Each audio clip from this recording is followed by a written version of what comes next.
Hello, everybody. You already know how we do this thing. Every 6 to 8, we bring you Welcome to Northwest Saucer Council. Listen, this is a special day because this is a day where all of the earths have birthed the gods. You know, if you are down with that 5% of logic, I kind of am. You know, I subscribe to that a little bit. So, much respect, love, and adoration this day for all of the earths that created all of the gods. You know, as usual, listen, various ways of interacting with the show. You got the Facebook, the YouTube, and the Zoom. If you're on the Facebook and the YouTube, go ahead and like the pages. You know what I mean? Subscribe, share, let people know what's going on, and then comment. Because when you comment, we can put it directly in the show. You can interact with us that way, unless you want to come right on in, because we got seats available for you to be a guest. Let's talk about these things that we need to talk about, because that's what we do here. This is West Side people having West Side conversations, and we trying to sort out these West Side things. You feel me? We got Steve in the building. That's right. That's right. What's going on, Steve? Oh, you know what's going on. All praise to the mothers today, and all that are, present. Happy Mother's Day. It's a day that we don't celebrate. It seems like once a year, but we need to do this all the time. We need to put all the mothers in front of the line in our communities, in our neighborhoods, and wherever we are. I see Ella on the line. What you say there, Ella Houston? Happy Mother's Day. Thank you so much. You enjoy your day today? A good day. Mm-hmm. It's really a good day. That's good. That's good. We hope to have many more ahead of us. So what you do for your Mother's Day? We're gonna devote a lot of this time to listen to the mothers today. Sure. What did you do for your Mother's Day, or what did you want to do for your Mother's Day today? Go ahead, Ella. I said, what did you do for your Mother's Day? What did I do today? Yeah, or what did you want to do? Oh, just relax, talk to people, phone been ringing off the book. I had no intention of going out with this madness out here. Yeah, that's for sure. I just wanted a nice, quiet evening, and everybody came to me, so I didn't have to go out the house. There you go. There you go. I heard there were crowds, but I heard people getting in. I got ahead of the rush. I did my Mother's Day thing on Wednesday.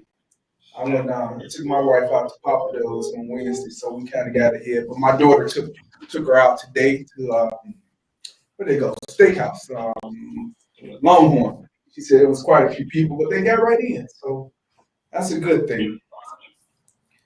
How you doing, Congressman?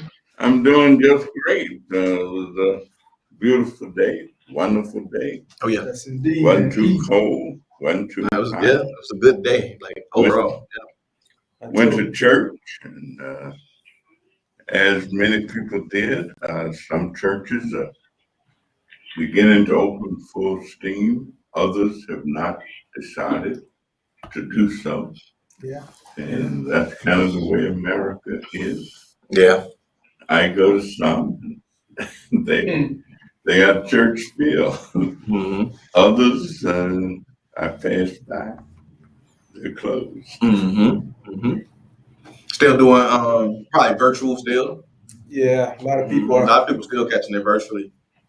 Virtual is here to stay. I don't know how many people are going to be as comfortable, even in the next, like 5 years from now, wanting to be in crowded spaces when you have this ability to be virtual. And then with right.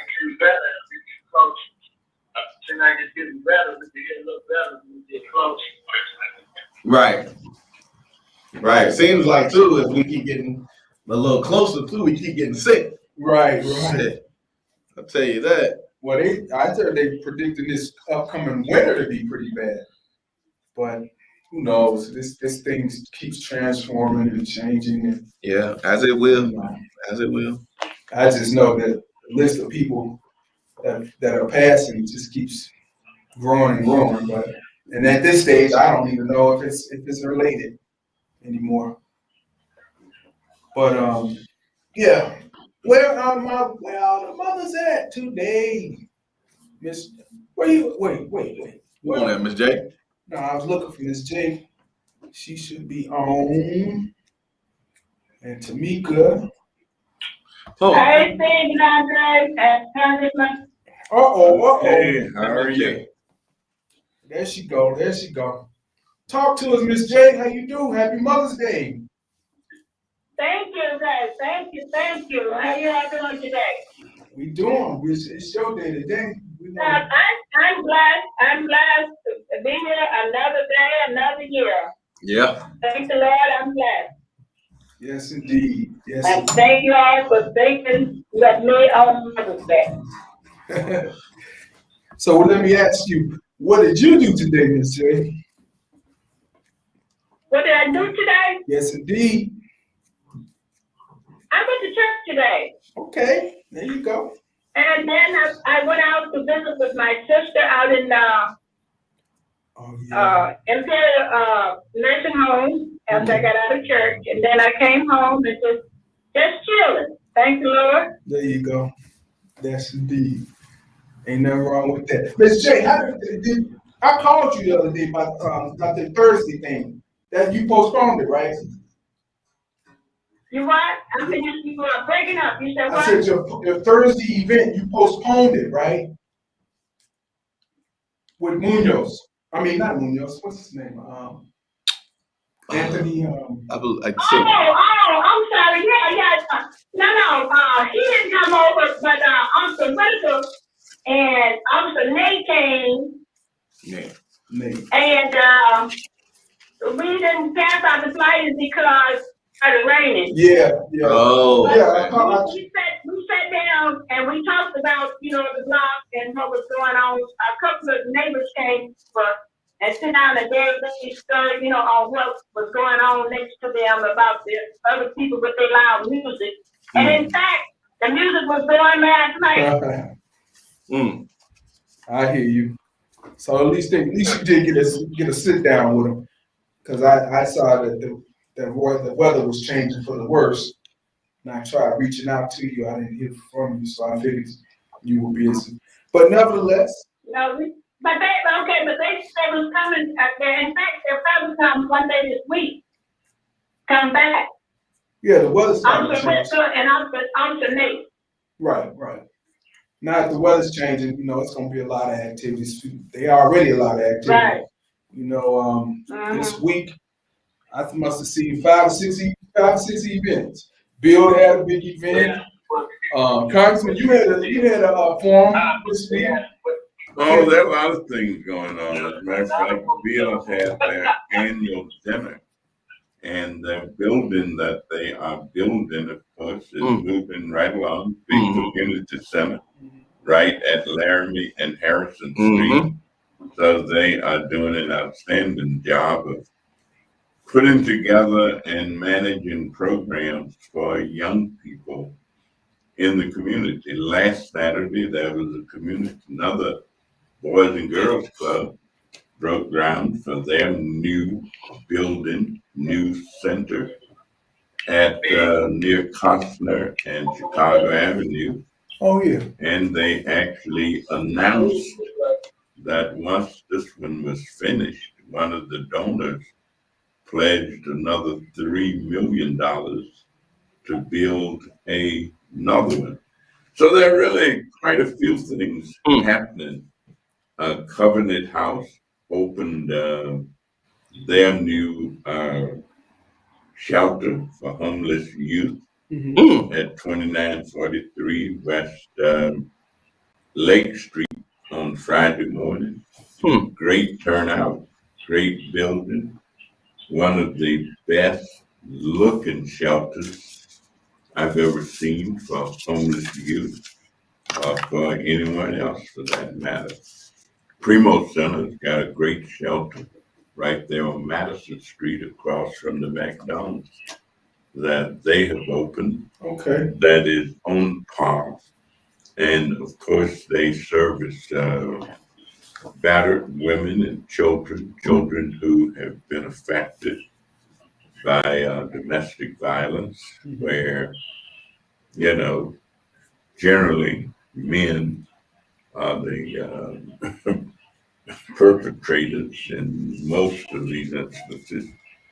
Some instances, women do it, Mm-hmm. but men are generally the individuals who are the culprits. Mm-hmm. Yesterday, my God, Emma Mitz had a wonderful Mother's Day program where she blocked the streets off on both ends of where her office is located. They had lots of giveaways. She and the United Black Men, the Chicago Police Department, and World Vision Mm-hmm. just had stuff there for poor people, low income people, people who may have wanted it and needed it. And so it was just a great day. Plus, I went to a couple of Mother's Day events. One was an African family, that is, an African immigrant family, who were having a memorial bench dedication for their mother, grandmother, great grandmother, because she just died last year. She was 104 years old. Wow. I happened to have gone to the funeral, but they all came around from places throughout the country and dedicated a bench. I had in at the conservatory. I don't know if you buy the bench or you put a name on it or you pay or what you do. But I was there Saturday morning with them, and it was just incredible. It was a wonderful memorial tribute to the oldest of them, their mothers, and then the next group, their grandmothers, and then the next group, their great grandmother. Wow. And it was just wonderful. I mean, I enjoyed it tremendously. And so there are a lot of things that people are doing. Dr. Carolyn Vessel from over on you know, in the Lundale area. I've known her for many years. She had a big birthday party, black tie, out in North Lake, Illinois. That was Saturday. So just a lot of good stuff. A lot of good stuff. I went to church this morning. Heritage Centenary African Methodist Episcopal Church.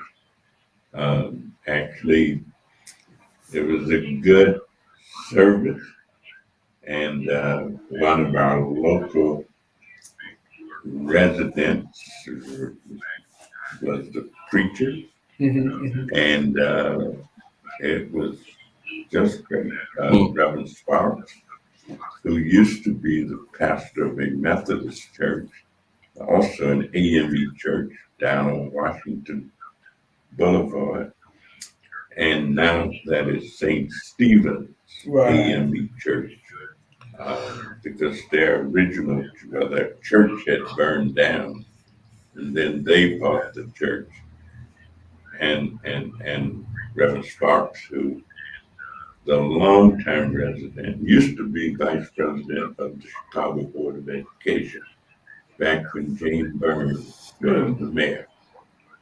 And Jane Byrne was the mayor. She was the vice president of the Chicago Board of Ed.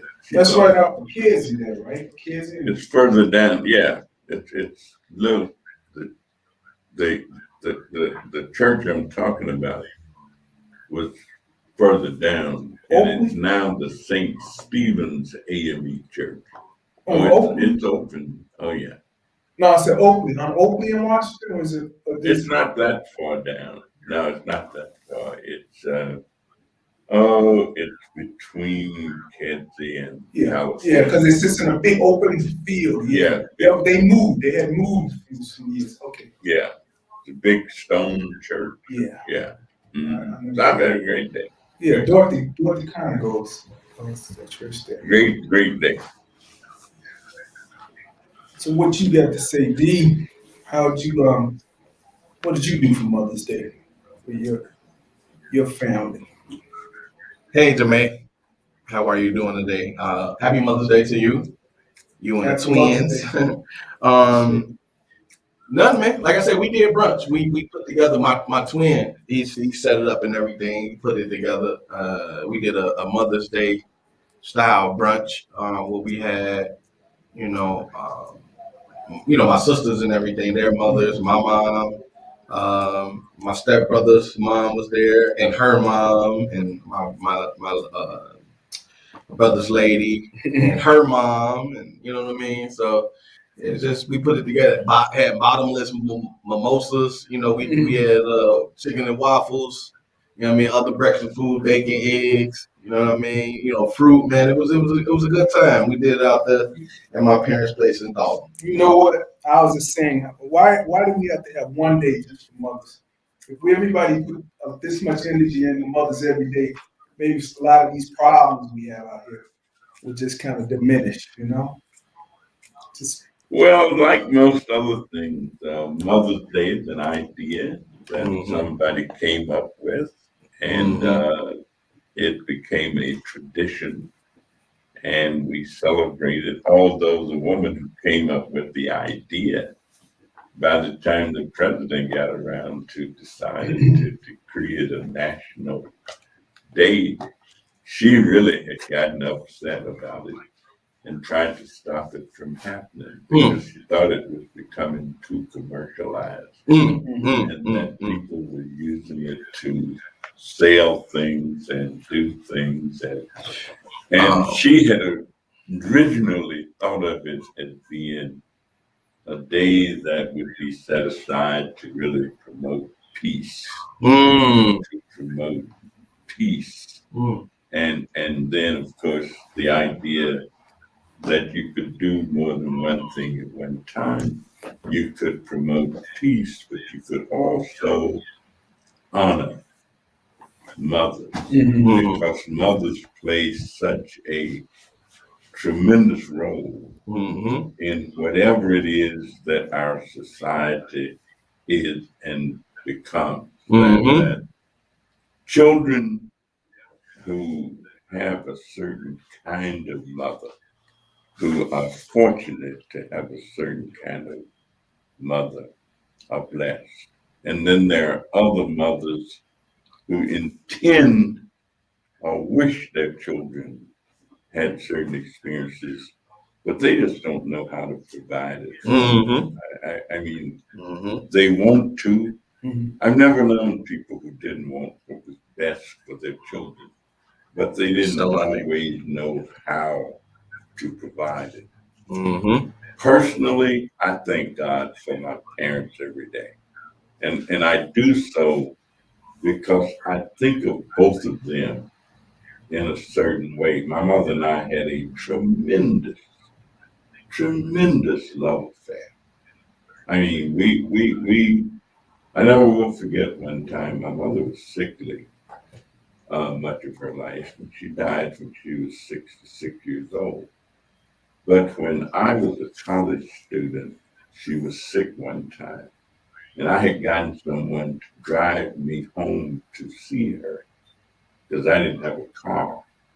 And I thought I was meeting them down the road. I saw a car that looked like my father's car. And I finally told the person, turn around.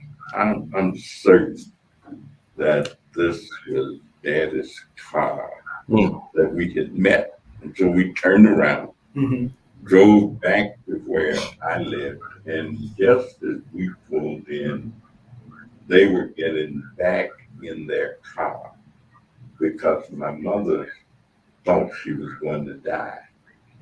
And so I said, why are you here? My father was taking her to the hospital in Little Rock, Arkansas. We lived about 150 miles from Little Rock, Arkansas. But that was the only hospital we could get to and go to. And I said, well, why are you going to come by here? And she says, I really thought I was gonna die, Mm. and I just wanted to see it before I died. Mm. And Wow. and that, every time I would think about going to the Bid first game and needed to study, going down to what we call the hole, drinking a little wine or something, busting the sud. And I would think about the kind of sacrifice. Mm. And my parents didn't have no money. We money, I mean, where I live, Mm-hmm. you would go all the way from January until April. And if a family got $100 in their hands during that period of time, you couldn't even borrow money because Right. you couldn't borrow money when the work season. There was no work to be done. Mm. I mean, we used to joke about when kids' birthdays would come because we would say that there were a lot of people born in September and October. And the reason is that wasn't no work for the men to do. They just hang around the house all day, just doing whatever. Mm. And they get into some other kind of activity. Popularly. Therefore, our birthdays would be in September, October, November. But that was the environment. That was the way. And so there wasn't any money. And sometimes I'd manage to get home and take some food back to school, whatever that my mother had put up in jars. And she'd somehow or another reach around in her apron or somewhere and come out with a $10 bill. I'd be trying to figure out where did it come from. So, I mean, we just had ourselves. What town you from, guys? The name of the town is Parkdale. Parkdale. Parkdale. It's in the southeast corner of the state of Arkansas. You go about 25 miles, you'd be at the Mississippi River. So you go across. I know you mentioned Tallulah one time. Tallulah, Louisiana. You go a few miles south, and we'd be in Tallulah, Louisiana. And of course, we would go there and play on the schools, athletic events, that kind of thing. So we were in the Miss area, Arkansas, Louisiana, and Mississippi came together. Tri-states. Yeah. You ever heard of Fordyce?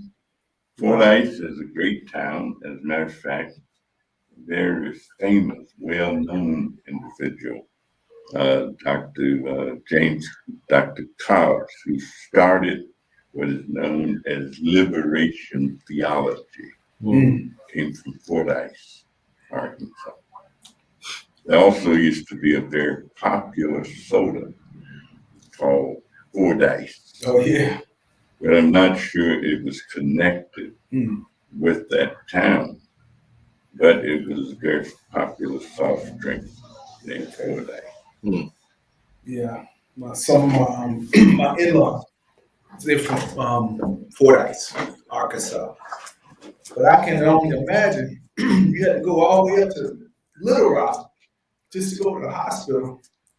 That's what you had to do, to go to one that, and there was also a black, in the county where we lived, there was no hospital. Then there was one town a few miles west of where Scotty Pippen lived. There was a hospital, but we couldn't go to it. I'm saying. Right. There was one. But we couldn't go there. Black people didn't really go there. Wow, a county without a hospital. Oh, there were a lot of those, quite frankly, all over the South until something called the Hill-Burton Act was passed. And that's when rural America began to get hospitals. Money was appropriated Mhm. to build hospitals in rural America, just like there were no lights in rural America until something called the Rural Electrification Act was passed, the REA. And the only people who had lights were the towns.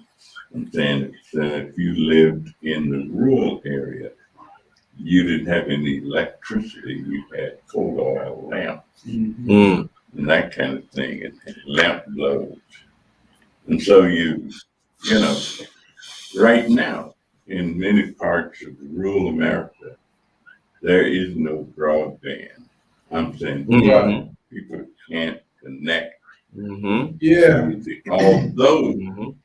we passed a bill and created for anybody that don't have a computer in America, if they earn less than $99,000 a year, they get $100 from the federal government towards the purchase of a computer, and they can get $50 every month to connect it to the internet, Right. or keep it connected Oh, that's to decent. the internet. You get an essentials plan for that 50. That Yeah, ain't number. Some depending on where you go to, especially if it's for kids, it's $9.99, $19.99, $29.99. So that fits well within the budget of some of these plans. if people really pay attention and study enactments, there are a lot of resources Mhm. available to low income people. Mm-hmm. Problem with many of them is low income people don't know about them and they Mm-hmm. don't know how to access them. Mhm. I mean, and they don't know how to get it. But isn't that the purpose? So how do we, because I mean, that's always been an issue, especially as it relates to trying to get information out. So Steve used this analogy about like the alderman being the service station, right? So if I wanted to know anything about the city, theoretically, in theory, I should go to my alderman to try to figure out what's available, X, Y, Z. So when it's stuff like that that's available, that we like, who are we supposed to go to? Where can we go to find this type of information? All of it is public information. Okay. You go to the public information sources. I mean, you could go to an alderman's office Okay. or inquire Uh, of an alderman. An alderman ought to be able to tell you any benefit that the city of Chicago has mm-hmm. that you could apply for. Mm-hmm. And if they don't know, they ought to know where to look it up. Mm-hmm. Mm-hmm. They ought to know Mm-hmm. how to look it up. I got a garage behind my house that Mm-hmm. needs to be torn up. It's not on my street. It's on, it's Mm-hmm. the house The is ex. pulled down. Mm-hmm. So I knew enough to call the alderman and say, Chris, I got an abandoned garage Mm-hmm. just down the alley, just a little bit. Mm-hmm. I need to get that torn down. And they sent people out there, took pictures and Mm-hmm. do whatever they do. Lady called me the other night. I felt so bad for her. She's 91 years old. And she was kind of, I asked her how she was doing. She said, not so well. Mhm. She said, but I just figured that I called everybody I could think of to call. And I can't get anybody to do what I need to have done. Mm-hmm.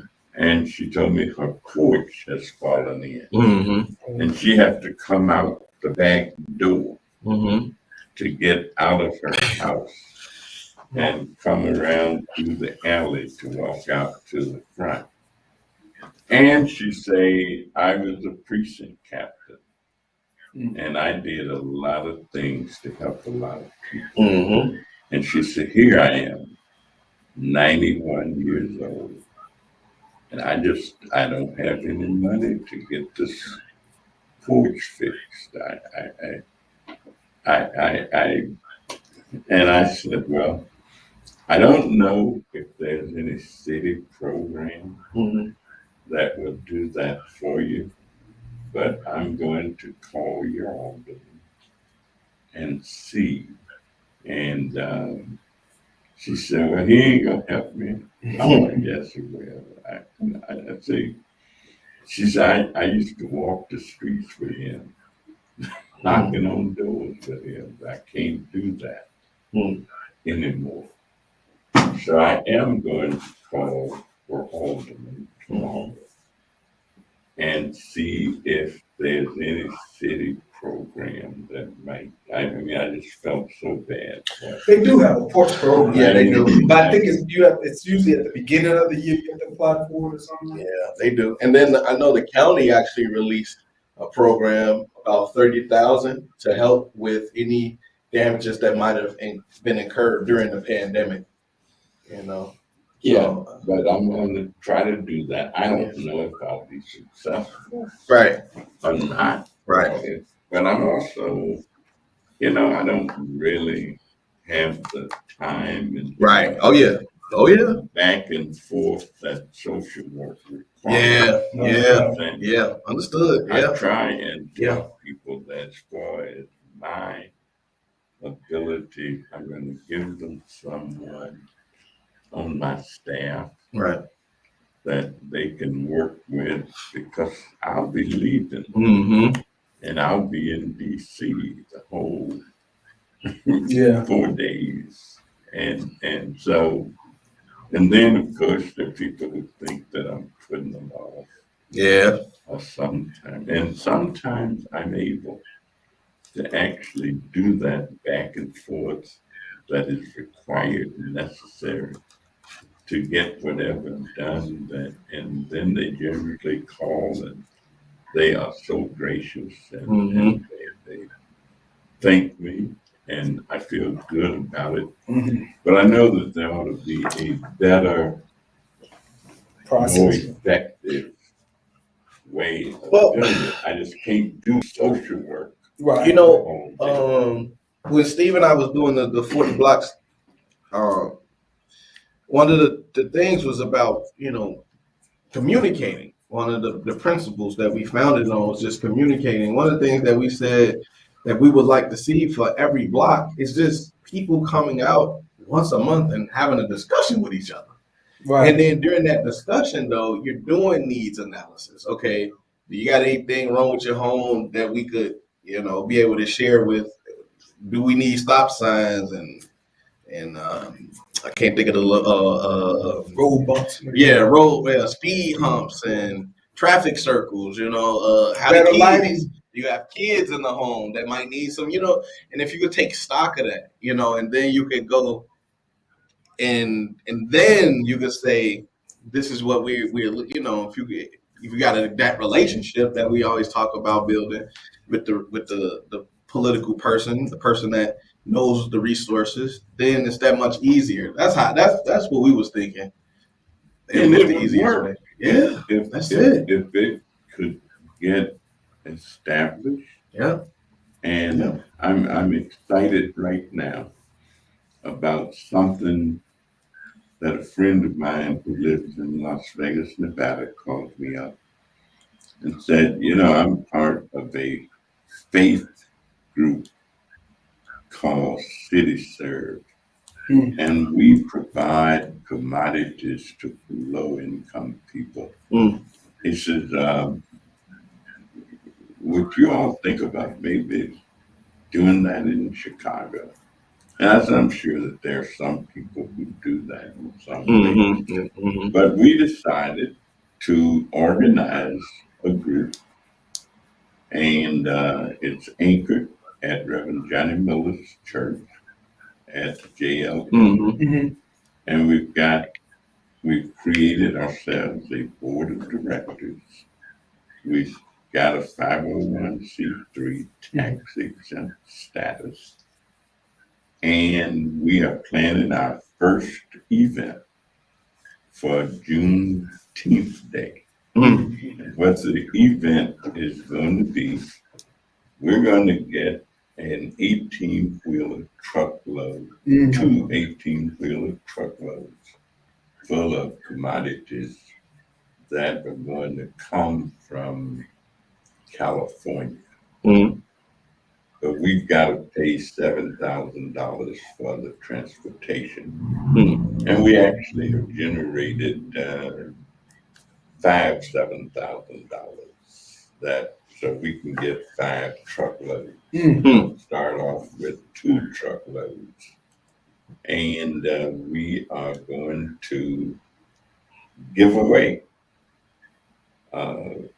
whatever it is that we've got. We thought initially that we were going to be able to take orders where if somebody needed a refrigerator, Mm-hmm. we could get them a refrigerator. They needed a stove, Mm-hmm. or their kids need computers. But we expect to have some of all of that. Yeah. It will not be as well defined as we thought we would have it, where everybody that needed a refrigerator, if they had just let us know that refrigerator was something they need. It Mm-hmm. won't be that concrete, but it's going to be on the 20th. Juneteenth, I think, is on the 19th. 19th. And I think we decided, since there were so many Juneteenth celebrations going on, that we do it on the 20th. Mhm. And we'll have flyers and stuff out where it's going to be. But I think the weather plays a role in this. We've got Reverend Miller's parking lot. And of course, they have a big space inside. Mhm. And we expect to be doing much of it there. But we may end up having 2 or 3 different sites where people can come and get what they want. So this sounds almost like a mystery box type of thing. Like the trucks, y'all just gonna pay for it. You know it's commodities on it. You just don't know what's on it. Is that what is that's what yeah, that's a mystery box. I've been telling my brothers now, man, because you could do like Amazon and some other organizations do that. You know, like with a lot of their return products, Now, shoe stores. Man, you could. Here's where the stuff is coming from. Yeah. This organization Yeah. has a relationship Hey, with Feisty. lots of corporate entities, Mm-hmm. as well as government commodities entities. They get the stuff from them, and then they distribute it as part of it's their program. Mm-hmm. And there are some companies, for example, that may have manufactured a batch of computers that are not exactly perfect. They may have a Slight defect. They may have a slight. Some of them don't have nothing wrong with them. Right. Mm-hmm. You may have a refrigerator that's got a little dent in it. Probably one of the wheels off. You gotta stick someone. Yeah, You know what I mean? Yeah. I have actually purchased. I used to go to an appliance place where they sold this kind of stuff at reduced rates, and I bought it up on North Avenue, on Melrose Park. I went out there one time after I learned about it. And Talking about the old Sears? where the old Sears was, Yeah. Sears, they called it the Sears whatever. Outlet. Mhm. I sure have. I went out there and bought a refrigerator one time for $200. And I think I kept it about 12, 15 years. But nothing wrong with it, other than that little dent. Right. Mm-hmm. The bruised and used. Say all you gotta do is throw a magnet on top of that. Miss Jacobs, is this what you were trying to tell me about? Huh? Is this what you were telling me about what Congressman was just saying about the over at Johnny Miller's? Yes, Congressman, Chicago, Say again, Ms. Jacobs. Senator, Congressman, Oh, okay, the city serve, Yeah, yeah. that's what he just Yeah, said. yeah. Yeah, he was just talking about that. So you right, that was exactly what you were trying to Well, let that's him what's know. up then. That's what's up. I like that. I really want to, man. I personally, I would like to start a storefront full of mystery box items where you just purchase a mystery box and you just unload everything and people could just come in and buy it. It'll just be a random store, but it's just, I mean, not a random store, but it'd be random stuff in the store. It's Right. just different stuff. People just like, what the hell? Because those mystery boxes we have is some cool stuff, man. I mean, like you say, some stuff might be slight defective. Some of the time, you know how those 18 wheelers and stuff, they'll fall off the road or crash or whatever, and stuff just spill out. That's the stuff some of the stuff you can find up in those boxes Well, too. the other thing is we Because live it's in already we're covered living, by we're insurance. living in an age of online orders. Right. So most often people just returning things. There's a lot of returns. A lot Oh, of this returns. is just A not lot the of color. returns. Yeah, a Oh, lot of this is returns. just not what I wanted, and Yeah. they can't sell it back as new, you know. So they Well, things evolve to different points. Now, what started me to thinking like this, Mm-hmm. I read a book about 30 years ago. Mm. And the title of the book is The Poor Pay More. Mm. And this person illustrated how poor people spend a disproportionate amount of their money on consumable things. Mm-hmm. And one of the reasons they never stop being poor Mm-hmm. Oh yeah. because Oh, they yeah. spend more all of what they get. Mhm. I also read another thing the My other grandma day, used to say that, put a little money, burn a hole in your pocket. and it is predicted by some economists that in another 10 years, African Americans will own virtually nothing. Wow. That there are many African American families whose net worth is not $1,000. Yeah. You know, Dr. Claude Anderson say a lot about that, especially with Powernomics. And he's been saying for longest by about 2050, we almost gonna be extinct. And he said large part of the reason is we don't produce much of anything. We consume a lot of everything, but we don't produce much of anything. And we don't do, never does a week go by that somebody don't come by my office or call me up and ask me to contribute to somebody's funeral. Mm. Never Mm. does a week go by Yeah. that does not happen. Yeah. There are funeral homes that I've had conversations with in terms of people who are there and don't have resources. Now, of course, FEMA, federal government, will provide for people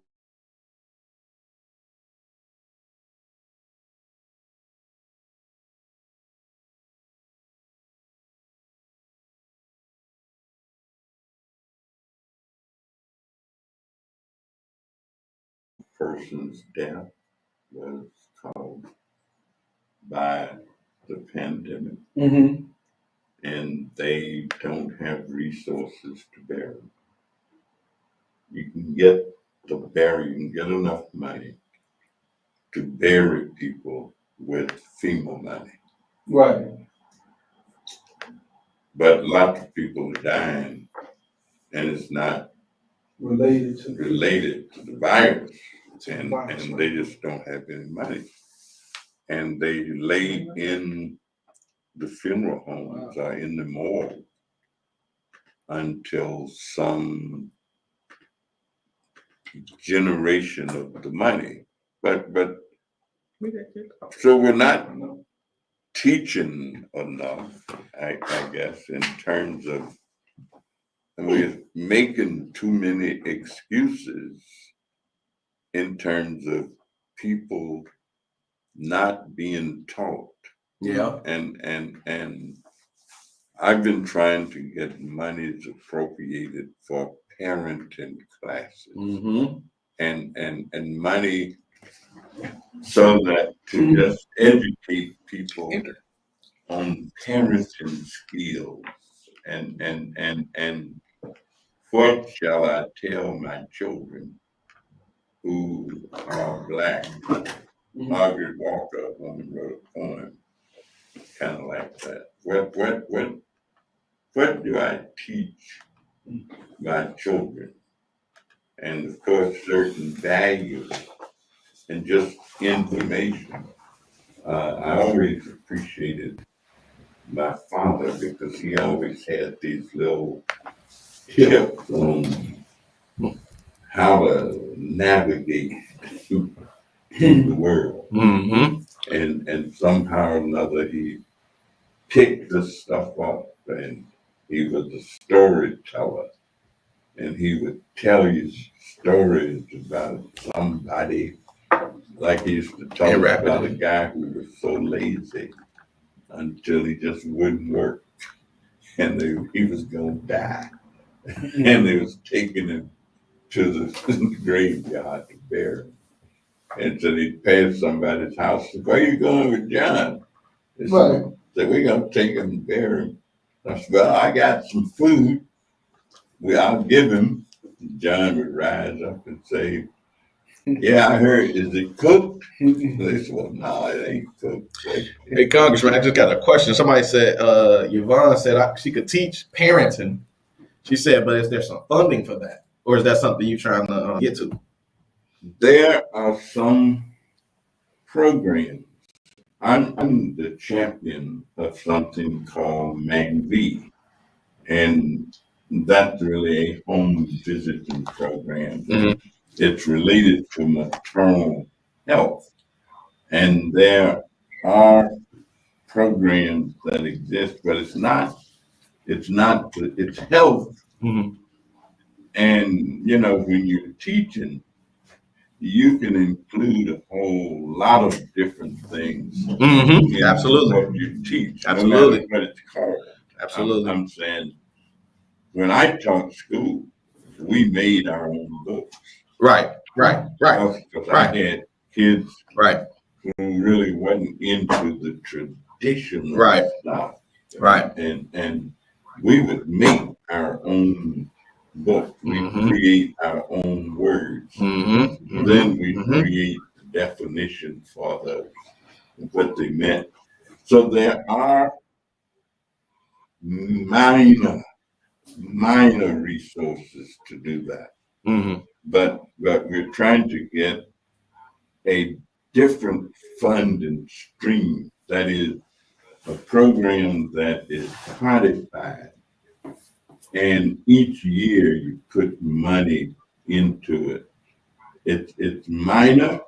There is a little bit out, but it's nothing like what we need, and nothing like the kind of program that we need to have. Just called parenting, parenting education. Now there are programs, the HIPPY program that was established several years ago, that Hillary Clinton was very instrumental in helping to develop it. They had it in Arkansas. But if she would call me, I'd love to work with someone and work with people to help promote the idea. I mean, the way things get started, of course, you get a group of people together and you keep raising it and pushing it and writing and figuring out where you can get it placed and all of that. So, or you even develop something that does not exist and then try to get it funded. Yeah, she's saying that she definitely has two organizations that she works with that would definitely welcome an opportunity to improve parenting, especially for children's lives. So where should how should I connect her? If she would just call me at my office. Oh, okay, call the office. 773 Mhm. 533 7520. Here, let me do that. Let me do this. Let me know, Yvonne, if you caught that. What was it? 773 533 533 7520. 7520. Let me see. This is. Oh, did you catch it the second time I just said it, Yvonne? Let me see. I'll put it on the screen. I'll put it on the screen. 773 522. Okay, the last part. 773 522 533 533 7520. 7520. There we go. There we go. My bad. My bad. Ready. So you were saying earlier, you was talking about your mom and one of the memories that showed that she was loving for you, and that makes me think a lot. So I had a very different relationship with my mom growing up. I think I always tell everybody that, which is true, obviously, my mom had my twin brother and I at a young age. And so she couldn't care for us because she didn't have anybody caring for her. And so we actually were adopted at a young age at, I don't know, some months old. It wasn't a traditional adoption. It was just a situation where the community stepped up. It was the guy my mom was dating at the time, her son, introduced obviously my mom to his mom.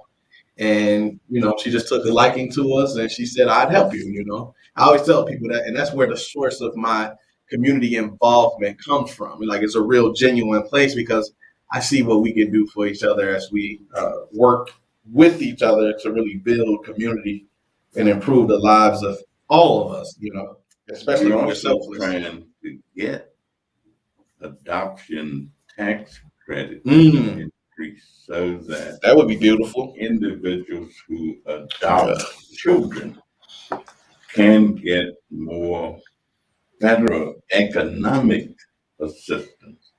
We also have something called kinship care, and that is individuals who adopt children or care for children and are related. Traditionally, the idea was they didn't really need the help.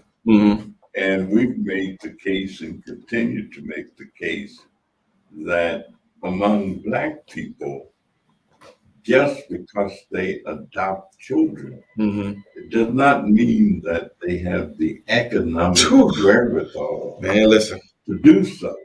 And that they're doing it. That's always the case. Because they're related, but that doesn't take that don't mean nothing. Their need in terms of economic help to do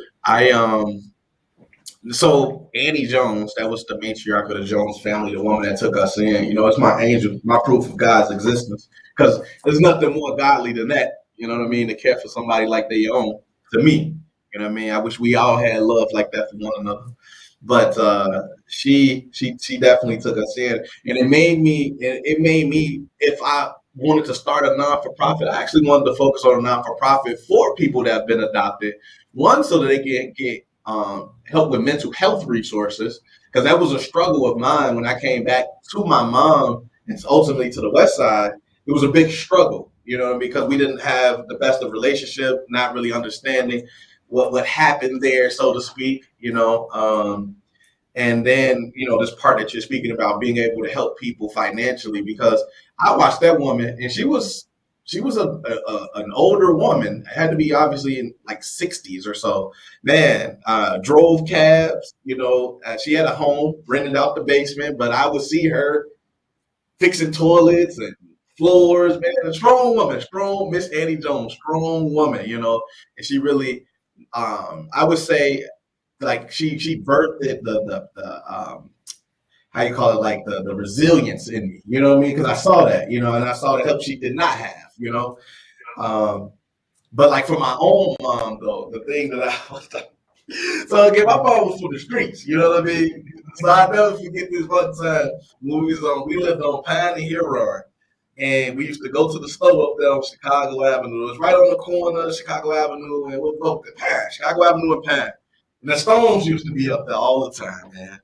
And we were still rather young, new to the West Side, so the Stones would always chase us home. And one day, mom sent us to the store, and we didn't come back with whatever it was we were supposed to get. And she was like, "Why? I told y'all to get that. Why you didn't get it?" She's like, "Man, they chased us home again. What you want us to do?" So she gave us a can of corn. She said, "You put this in your pocket. You go back up there. You go get what I told you to get. If somebody tell you bust their head." Hey man, my OG really made me tough, man. That was a tough woman. I'm talking about a tough woman. I used to come like again. My mom used to have she was BD, so she used to have a 6-point star on her body. And then even when we came out here, we started flipping the hat to the left and everything, messing with the vice lord. And I remember I used to come in the house with my hat cocked, and my mom used to be like, "Will you straighten your head up in this house?" She was like, "Man, you know what? Look, say little niggas like you, we used to be little niggas like you." I was like, "What?" Like my mom was tough. Mom was tough, but she really, you know what I mean? It's like, you know, Cranking on yeah, man. My mom was real though, you know, and she's still like that. And resiliency, For real. you know, teaching one how to handle bullies. Yeah. And you run into bullies early in life. I went to St. Louis to live 2 years, and we had a big bully in the neighborhood. We called him Joe Lewis. And Wow. he just beat up on all the little boys and weak guys. I've always had this feeling of empathy for people who were at the bottom of things. I've always had. And so I challenged Joe Lewis, and he jumped on me. And I grabbed a lead pipe laying on the ground. We were in the alley. And I bust him upside. Blood squirted everywhere. I never had another problem. That's what, yeah. Never did have. Because then they started calling me crazy. Oh man, yes sir. It was at that moment when it all changed, huh? Well, with Joe Lewis it did. I never had another problem with Joe Lewis. Man, that's it. I mean, and I learned then that if you accept bullying from anybody, you don't have to become a bullier yourself. Right. You don't have to become an antagonist Right. yourself. But if you let people know that you're not going to take it, they move on to an easier target.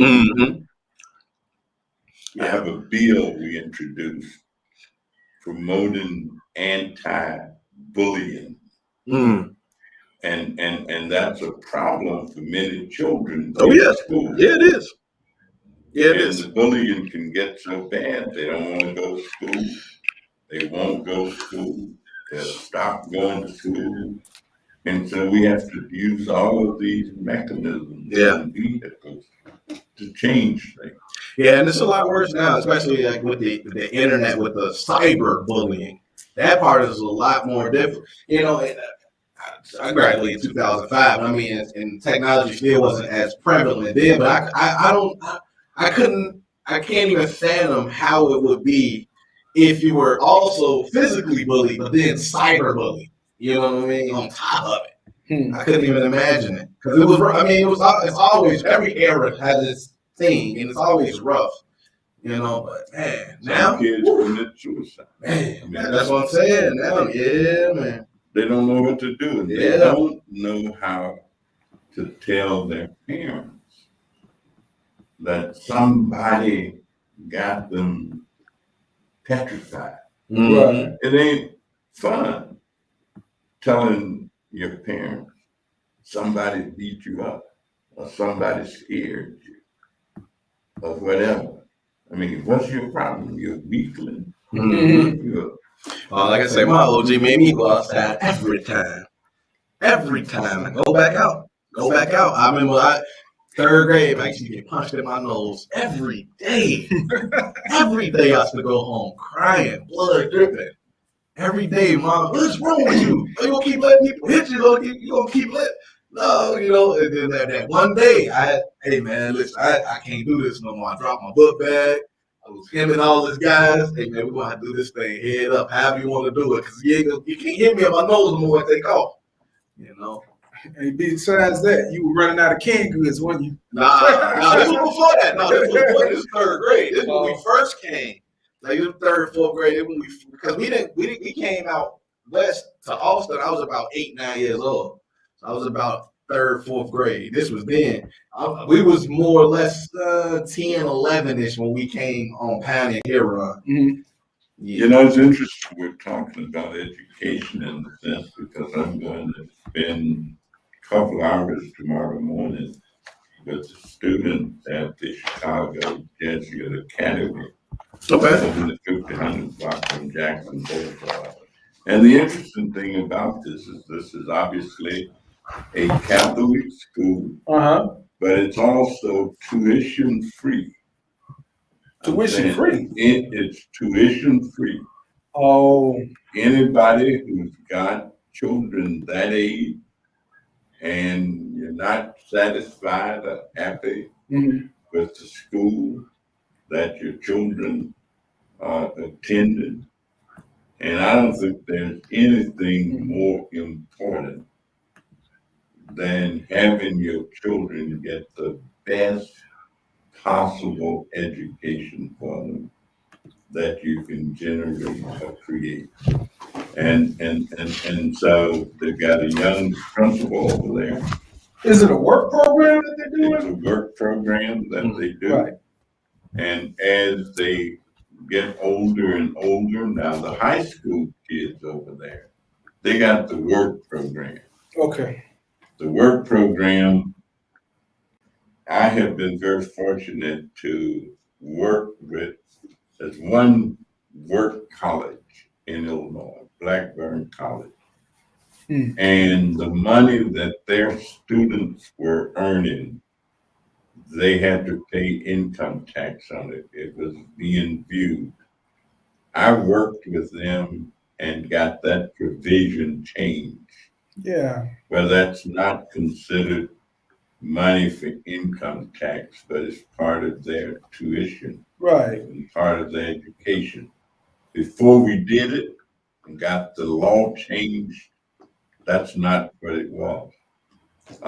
Mark Kirk went to that school. Yeah, Mark Kirk. And his daddy, Senator Mark Kirk. And I carried the bill in the House.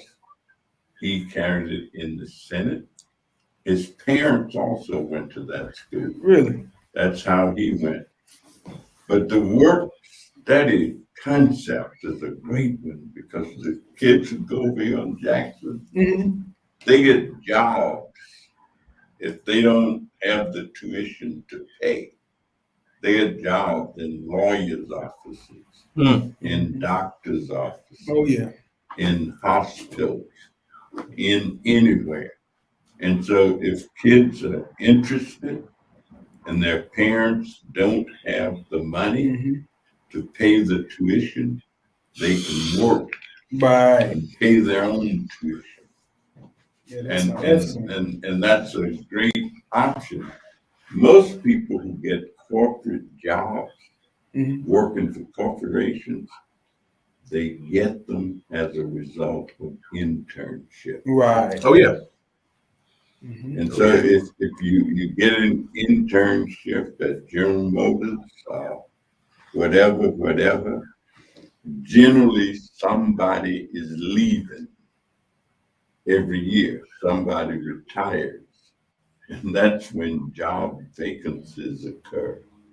And as people move up, there's an opportunity for beginners to get a job. Mm-hmm. Now, corporate America is what it is. It's not going to change that much. And to be very honest, corporate America pays more money than practically anybody else. So if your objective is to make as much money as you can and to be as economically secure as you can be, then corporate America is a place where you may want to look. Yeah, but in most cases in corporate America, you have to have some type of education, post-secondary and beyond. That's how you get there. Yeah. So that is the goal, to actually understand that you have to follow through to either a bachelor's degree or maybe in some other cases a master's degree. Yeah, but you need to do that no matter where you want to work. I don't want somebody saying they teaching my grandchildren kindergarten and they ain't got no education, but they don't make as much money teaching kindergarten as they'll make teaching at Harvard. Mm. Unless it's the kindergarten program. That Harvard. I'm saying there's just different approaches and different styles and different things. But if you're not prepared, then you're not going to really do much of any of it. I mean, we're getting ready to mark up the reconciliation of the Computes Act. And I happen to be one of the individuals who was appointed to the committee. You know, when you pass a bill, it's not the same always in the House as it is in the Senate. Mm-hmm. And then you put together a team of individuals to reconcile the differences in the bill. Mm-hmm. And then after you manage to reach agreement on that, then you take it to the president and the president signs it. Mm. So I'm on the committee to reconcile the Computes Act. And What is that? it's designed to increase manufacturing in America. Okay. And it promotes the concept of buy America. Okay. Because you can't buy America unless you produce, it, right? America. Right. Only thing we produce is Harleys, right? See, and even that's probably They're trying to take that. outsourced. Yeah. Well, we got behind in some instances, although we still are the most technologically proficient nation on the face of the earth. But there are things that, for example, when the Japanese came up with a different way of processing steel, that's when the American steel industry took a big hit. Mm-hmm. The Japanese came up with a steel that was lighter and more durable. Mm-hmm. And so here you got some steel that you can bend and you sway and move, and it's lighter to handle. And so that's when the U.S. steel industry lost a lot of opportunity and closed down a lot of steel plants all over the country. Inland and Ryerson. Yeah, because builders started using this Japanese steel. I'm gonna be honest. American hubris is killing us. That's our problem. We're a great nation. You know, I would never not say that this is not a great nation, but our ego is killing us, and it's causing us to lose footing in the world because we continue to believe that we're world class, and that's just not true anymore. Not the way things are going. Well, many of the other countries are so much smaller Exactly. I'm saying we don't, for example, the problem with Europe right now is they all bunched up together, but they're different countries. You get in your car and drive out of one country and drive a couple hundred miles, you're in another country. Drive a couple hundred miles, you're in another country. And so being anywhere in Europe, you are vulnerable to attack from the other countries. Right. Yeah. I was just thinking about the Ukraine. And I'm like, if this all subsides and the Ukraine get their autonomy back again, what's gonna stop this from happening again? You know? NATO. and all these other toes and all this negotiation that goes on. I went to a Polish event the other day. One of the main reasons that I went was to say to the Polish people that I really appreciate what Poland has done for Ukraine. I'm talking about big time, because they have endangered themselves By accepting by helping the Ukrainians relocate. I'm saying Russia can hit Poland just like they can hit Ukraine. And then I went to a Ukrainian event yesterday morning over right down across Western. Ukrainian village. Because I care as much about what happens to Ukraine as I care about what happens to Ethiopia. Or I care as much about, because if we don't protect what is called democracy, you're talking about weeping and wailing, gnashing of the teeth, and having a lifestyle change. If the Russians keep gaining ground and become what they used to be, the United Soviet, the USSR, Republic, where they now are controlling all of these small countries. And so the stuff that people say is not just rhetoric. Some people think this is just television stuff. Oh no, this is real. Television talk. Oh yeah, no, that real. kind of That's thing. for sure. And they even think that there is a way to sit on the sideline and let things happen. Let it play out. And it won't affect us. Well, part of the reason that oil prices and gasoline and there's as much inflation as it is in that arena is because now the Russians who sell oil products to other countries, they're holding them. They're saying, we're not letting it through to you. And so just as we've put sanctions on Russia in terms of holding up billions of dollars that they've slipped into our banking system, they're doing the same thing that they're doing it more openly and doing it to the whole country.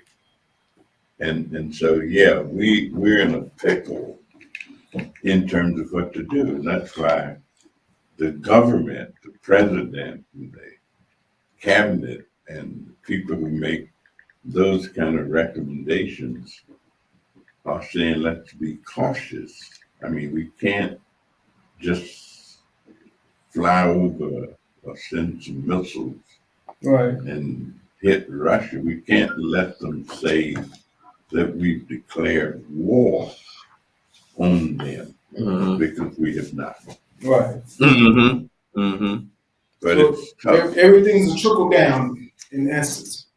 Well, we live in a global economy, so everything matters. It's connected. Everything matters. I was thinking about Venezuela. At one point, Venezuela had tons of oil. And then they went into this whole turmoil that they're going through in the last 5-10 years. And prices there, inflation is crazy. They said that even at the McDonald's there, a regular bag of French fries that's like $1 here, it's like $4 there. And Well, people can barely. it's because of the instability of these governments Mm-hmm. that change and coups. The one thing that you can say about the government in this country is that it's fairly stable. And that's why all of the turmoil that was created on January 6th, Mm-hmm. I mean, there are people spending all of their time just dealing with that now. That's Mhm. and for those individuals who suggest that African Americans are not at the table, that's just not quite accurate. Mm. I don't know anybody who has all the power and all the influence that they'd like to have. But Bennett Thompson chairs that January 6th committee. Mm. Bennett, just the guy from Mississippi. Okay. Yeah, Bennett is black guy from Mississippi. The senators who are in the Senate who are African American, there are only two of them. But one is a Republican, the other one is a Democrat. And there are people who will moan and groan consistently in terms of not replacing Kamala Harris with another African American in California in the Senate. Mm. But that just was not part of any deal in terms of her getting elected vice president. That was, people voted for her. Mm. Right. She outstarred all the rest of the people. How that's a good point you just made. How many African American people are in the Senate?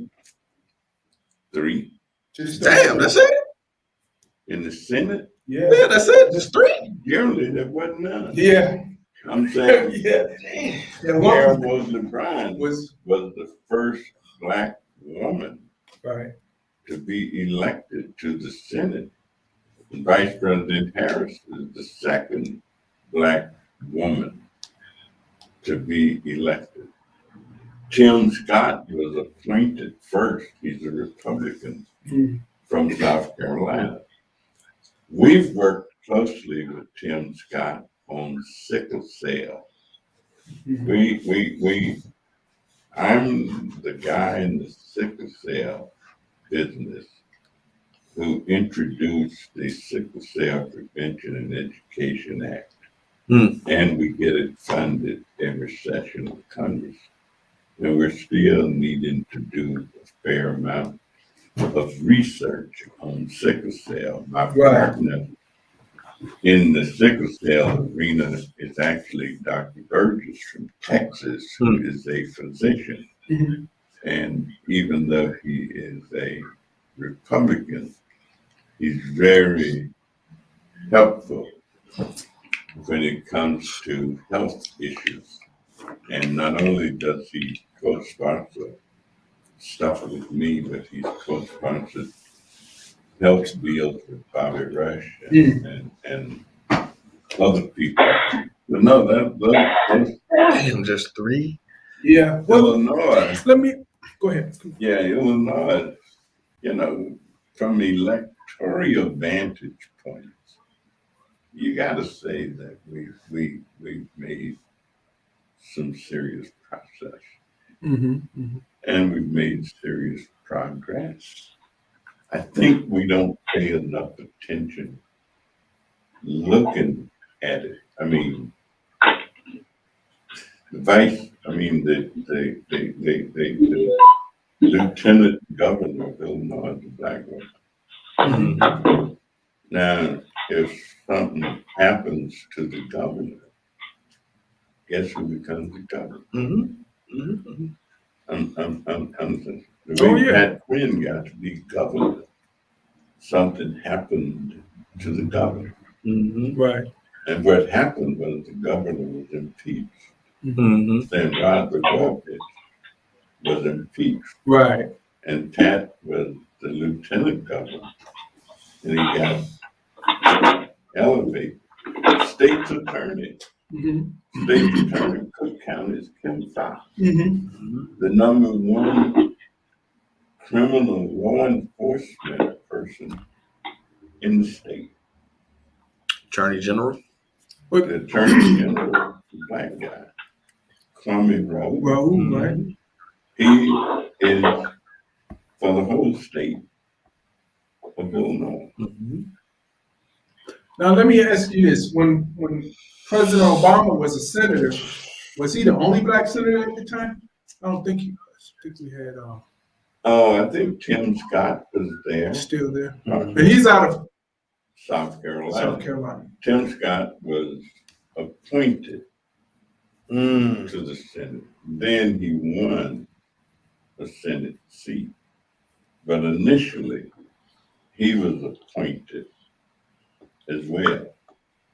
Now we had Roland Burris, who was appointed, Yeah, right. She was. but he was not able to be elected. I'm saying he was appointed Mm-hmm. and he served the rest of Barack Obama's term. Right. And then he didn't even run for re-election. And the reason he didn't run for re-election is the Senate, you have to raise so much money to be a senator until it ain't fun. Yeah. I'm talking about it. And if the Senate fundraising committee or the group raising the money, if you can't raise a substantial amount of money, there's no. They're gonna be like, man, no point in it for real. I remember when Roland Burris ran for governor. Millions. I remember he used to come to New Oh, yeah. Galilee. Roland We used to meet with him over there. but he couldn't taken the appointment from Governor Blagojevich. It was kind of viewed as a flawed Right. appointment, in that when people was going to be thinking Roland, they also was going to be thinking Blagojevich. Mm-hmm. And so it was just an untenable situation. I heard he had a rough time at the Capitol, but the people just ignored him. They tried to ignore him. And he actually, there were lawsuits and all kind of things that went on. Mm-hmm. But you can't take away the fact that we elected Kara Mosley Brown Right. as the first black Woman, woman yes, sir. elected to the Senate in the United States of America. And she functioned as such. We can't deny the fact that Tony Crackwinkle is president of the Cook County Board, the second largest county in the United States of America. Now, what does the county board do? Well, the two things the county board really has responsibility for doing for the whole county is, one, funding our correctional system, providing the money Mm-hmm. for the judges and the jail and all of that, and doing the same thing for low income poor people, medically indigent, providing health care for them in the county. Mm-hmm. Those are the main things Now, outside of Chicago, they also have programs dealing with public housing, dealing with poverty issues, dealing with low income people, dealing with all of the rest of the things that Chicago does for Chicago, because Chicago is what is called a home rule entity. And all of those programs, Chicago get their money directly from the federal government, Mm-hmm. whereas Maywood may get I can money. hardly hear the congressman. Your speaker, he said, can hardly hear. Okay, Maywood get their money for certain programs from the federal government directly or from state government. Half of Illinois is just about Cook County. I'm saying Cook County is just about half the state of Illinois. And Tony Preckwinkle is the chief executive officer of that. Mm. So this notion that there is no power, that's just a faulty notion. I don't think that's no. That's a lot of power. Part of it's the lack of education we have of the people in these processes to really understand what type of power there's to be had. But I also think there is a recession with a regression, so to speak, with us culturally, though, because while I do recognize we are probably in a richer position than we've ever been, the people that are mostly in a richer position are all of the entertainers. And to me, it seems culturally is that we would rather be entertained than educated. And I think back to the days and we've always had prominent entertainers, but those prominent entertainers had physicians and doctors and theorists, and that those were the people that inspired them.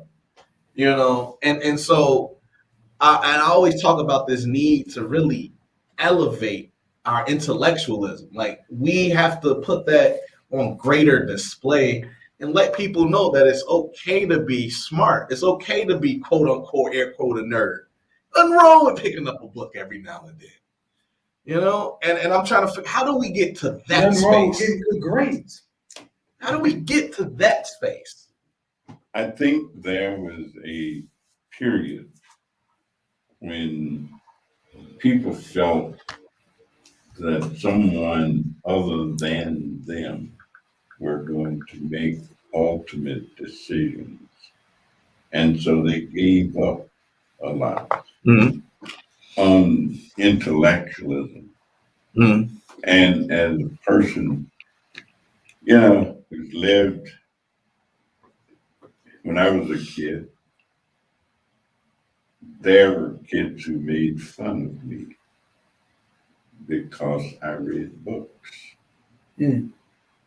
And because I could play chess, or play checkers, or because I was as good at playing tennis as I was at playing baseball or basketball. And so people kind of saw that kind of stuff as, you off the chart. Right. You're unusual. That's not the norm. The mainstream. That's not the mainstream. And everybody wants to be mainstream, pretty much. I mean, you just want to be what you want to be, and you want to do what you want to do. And I think we're not pushing Diversity. education, not education. Yeah. I'm saying we're not just pushing it. I'm saying different generations. You see, the generations before my generation were denied Right, they were denied education. I mean, some of these people were self-taught. and so our folks wanted us Mm-hmm.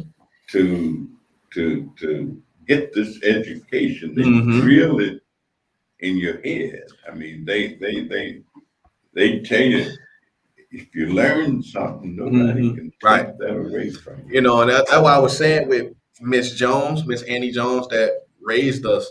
You know, she was heavily involved with our education as young people.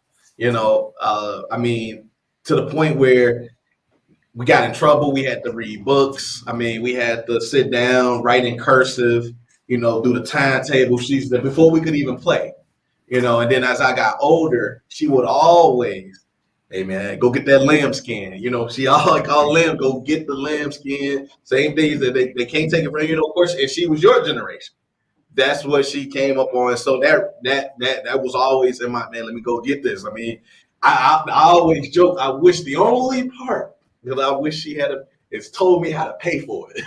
You know, that's the only part. You know, when I get it, tell me what to do with it. How do I pay for it? But otherwise, she was always go get. And you had to recite people. You had to show your parents and people that you could read. Yeah. You had to. Yeah. We have a joke in my family about my brother who was always just doing something different. But we'd have practice. And so my mother told Willis to read. Willis playing and all. And she smacked him a couple of times. And Willie grabbed the book and started creating a story. Down, Trixie, down. Go to Sally, said Paul. See the little ball roll down the hill. We knew that wasn't in the book. He's making it up. He was making it up as he was going along. And people, school closings, everybody would church, you'd have to learn a speech for Easter. Mm-hmm. You'd have to learn a speech for Mother's Day. Mm-hmm. Right. You had to learn a speech for this. If you couldn't learn a speech, you had to sing a song. I'm saying they pushed education, that knowledge is a way of having power. Yeah, it is. Definitely. Yeah. Definitely. Do you think that we've gotten away from this idea of education, especially because we go to schools like CPS schools, right? And they're woefully undereducating our kids, right? And so and we all understand this whole prison in the pipeline idea where the school is in some respects producing the individuals that are out here today. Well, we let education kind of get away from us. I mean, I'm amazed at the percentage of Chicago public school teachers who are Black. Mm-hmm. I'm saying the majority, the largest percentage of students are Black. Yeah. But if you take the three largest populations in Chicago, what is known as Caucasian, white, Hispanic, Latinx, Latino, Black.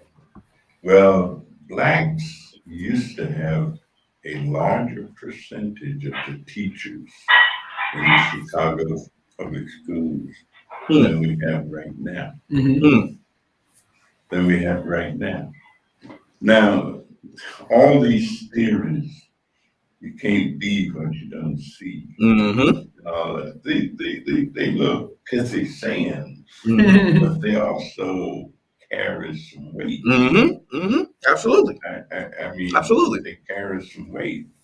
And so things slipped as we had the evolution of what became and what is our education system, that many of the Black teachers, I know a lot of them, Mm-hmm. lost their jobs after having taught 10, 12, 15 years. Mm-hmm. They ain't had a job paying them what they earned then. They have not been able to get back in the classroom for a whole bunch of reasons. Wow. And they're on the sideline. I know people What I wish we who could do. barely making it right now in terms of what they can earn. Yeah.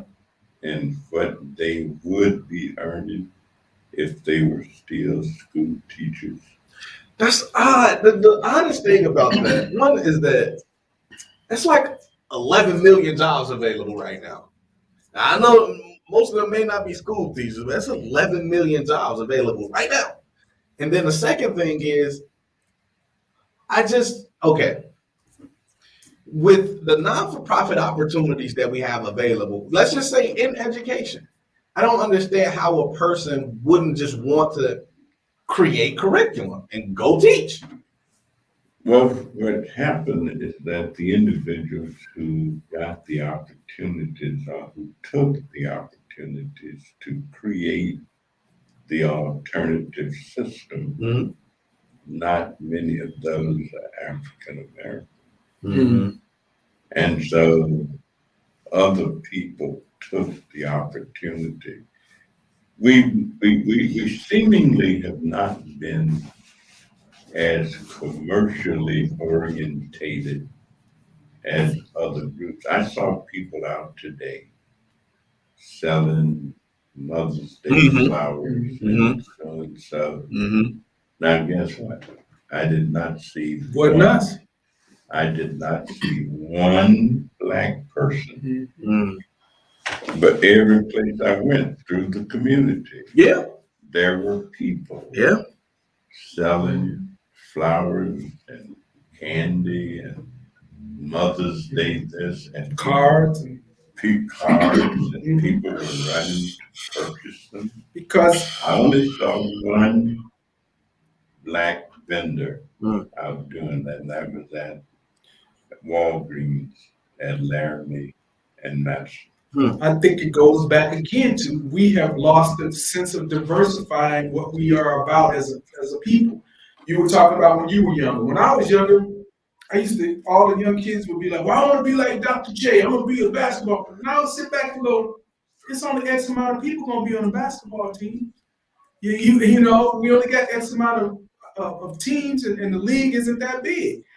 So in my mind, I always thought, well, who's going to make we got to have food. We got to have housing. We got to have healthcare. We got to have, we got to make things. And somebody's got to do those things in order to create what we call GDP or GNP? No, GB. Well, the biggest problem with creating businesses is access to capital in terms of the individual not having the capital to start it. Mm-hmm. But now 10 people could get together and maybe have access that one person can't have. I'm saying the problems that business people come to us with the most is not having access to capital. Right. And then if they are in business, not being able to procure the opportunity to display and demonstrate what they can do because they can't get the contract. I'm saying if a person calls me up, I can predict what they are going to ask. How do you get a contract with the city of Chicago? How do you get a contract with the county of Cook? How do you get a contract with the state of Illinois? How do you get a contract with Amazon? How do you get, no matter what it is that you do? I don't That's care crazy. how do you get a contract to cut the grass at Rush Presbyterian Mm-hmm. campus or the University of Illinois? Mm-hmm. I know how to do it, but how do you get a How do you get contract? the How do you get the opportunity? yeah? And those are the big impediments to creating businesses. Mm-hmm. And then, of course, if you've got a business, I mean, I just had lunch. I took my wife to dinner. We had a Mother's Day. Mm-hmm. Where do you think we ate? Charlie Robinson's ribs. I hear you. Charlie Robinson's ribs. And I was so delighted when I asked her where she wanted to go. And she said, let's go to Robinson. Because I was thinking either Robinson's or McAllister. Mm-hmm. Either one was all right. But I'm saying we have to be as conscious about these things as we can be. And if we're not, then we're just talking Yeah. smack. Yeah. We out there in Chinatown was just full of Chinese Americans in Chinatown Mm-hmm. having dinner. I'll bet you Italian Americans were just Yeah. filling up the Italian restaurants. Little Italy, yeah. Some have gone to some other places. And Yeah. all. But I'm saying, if and sometimes, of course, you've got to sacrifice a little bit. Mm-hmm. You gotta. You may not have as much room. The ambience may not be exactly the same. Mm-hmm. But I don't know if I could have enjoyed dinner at the Waldorf Astoria any more than I enjoyed having dinner at Robinson Ribs. I mean, it's hard. Charity starts at home. It's hard to change habits. And so if individuals consider having a good time, having to go outside their environment in order to do so, then we have to change that. If we don't change it, you're already behind. Yep. And so how do you catch up if you don't change what you're doing? I mean, maybe our audience has some stuff to say about that. Yeah. Anybody? You have any comments on what Congressman just said? How do we catch up, y'all, man? What's the How thought? do we catch up? I'll tell you one thing. We do have to open our minds. Like you said, there were things you were doing, Congressman, that as a young man, you were involved in learning chess and you were involved in other sports, tennis or what have you. We got to open our minds and start doing things that are different. I think part of the problem with doing things different, people are afraid that it's hard. It's hard, I can't do it. And if I do it, I might not look as professional or as well as I do when I'm doing what I do best. We stuck in the let's continue to do what we do best mode. And our best just is not enough. We need some diversity in what we do, how we learn. I want to say, I don't think we have, because look, that's a lot of Black people that are skating and things now. I mean, there are a lot of that are getting into alternative musics and like that's a good point. That's a good point. Music. I think we're culturally we are everywhere. Yeah, Like we but set the standard. look at what young people you got to go to young people, because you can't say an older person's going to just change their career. You know, most young people look into entertainment. It's all entertainment. You know, I'm not saying that that's a bad thing, but why is it always music? Why is it always sports? Why is it always acting or what have you? I don't know. Because that's what a glamour is. That's how you become famous. You know, and we've put a premium on fame now, because every time you turn on the news, you listen to the radio, you look at a site, it's something about their life that's being put on Front Street for everybody to examine. And that's what fame is. You know, a lot of these kids like that do these shootings and things like that, they just happy to have their names in the paper and their faces to be seen in some respects. That's what fame is. And people have always said that fame is an addictive drug. You know? It's beyond an addictive drug when you just have no care about other people's lives, you know, and you just want fame that way. We have too many arms, too many guns in our country, just to look at it from that perspective of, wow, let me become famous, you know, hood famous, as they say. Oh yeah. You won't be known as the shooter. But so anybody out there got any comments in regards to what? I have one. Sure, go ahead.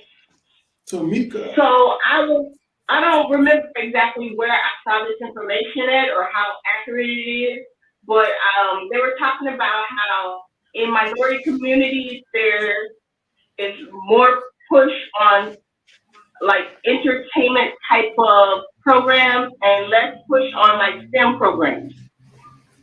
And personally, I see that as a way of minority communities being entertainment instead of using their brain. So that kind of worries me a little bit. And when you guys were talking about how the schools are underperforming, it's been that way forever, and it's not changing. Yeah.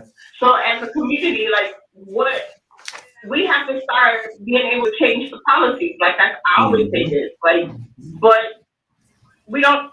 Personally, I don't know how to change the policy or who I'm supposed to be supporting other than the politicians to change the policy. And it's not working in the way that we need it to work for us.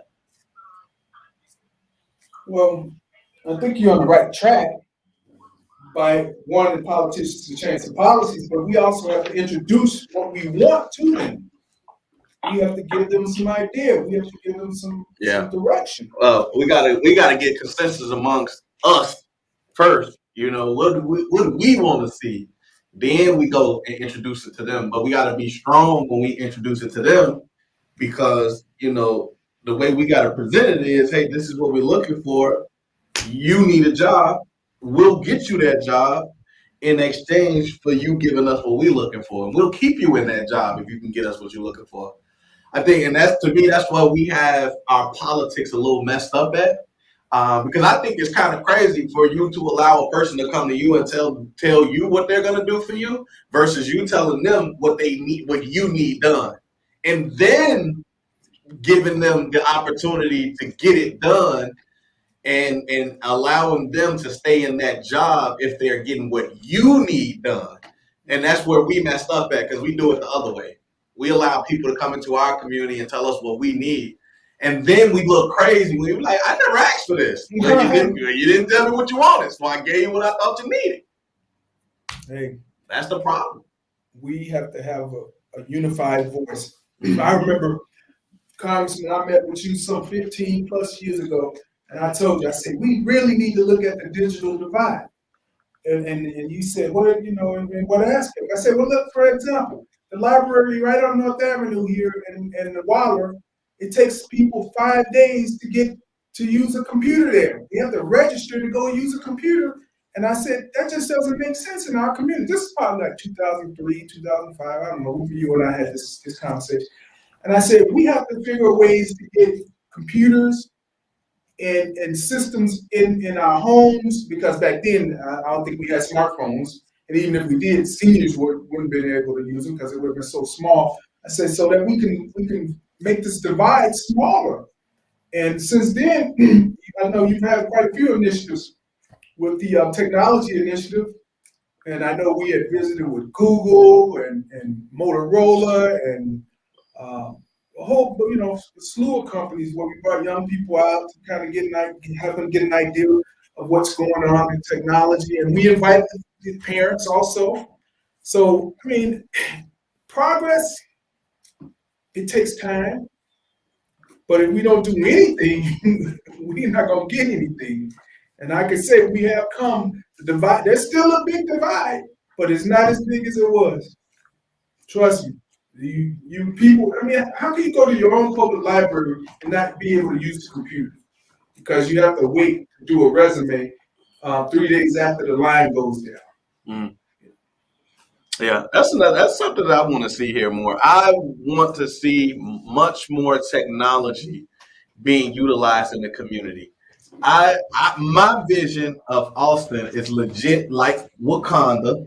And when I say that, I just mean like it's this really lush, green, healthy, vibrant looking community that has a bunch of technology. I would love for us to be the technology epicenter of the West Side, where people start to bring some of these like experimental ideas to the community. For instance, Steve and I was talking to a guy who he had a fab lab. What's his name? Dan Meyer. Dan Meyer had a fabrication laboratory, and his idea was to put this how you call it a repurposer.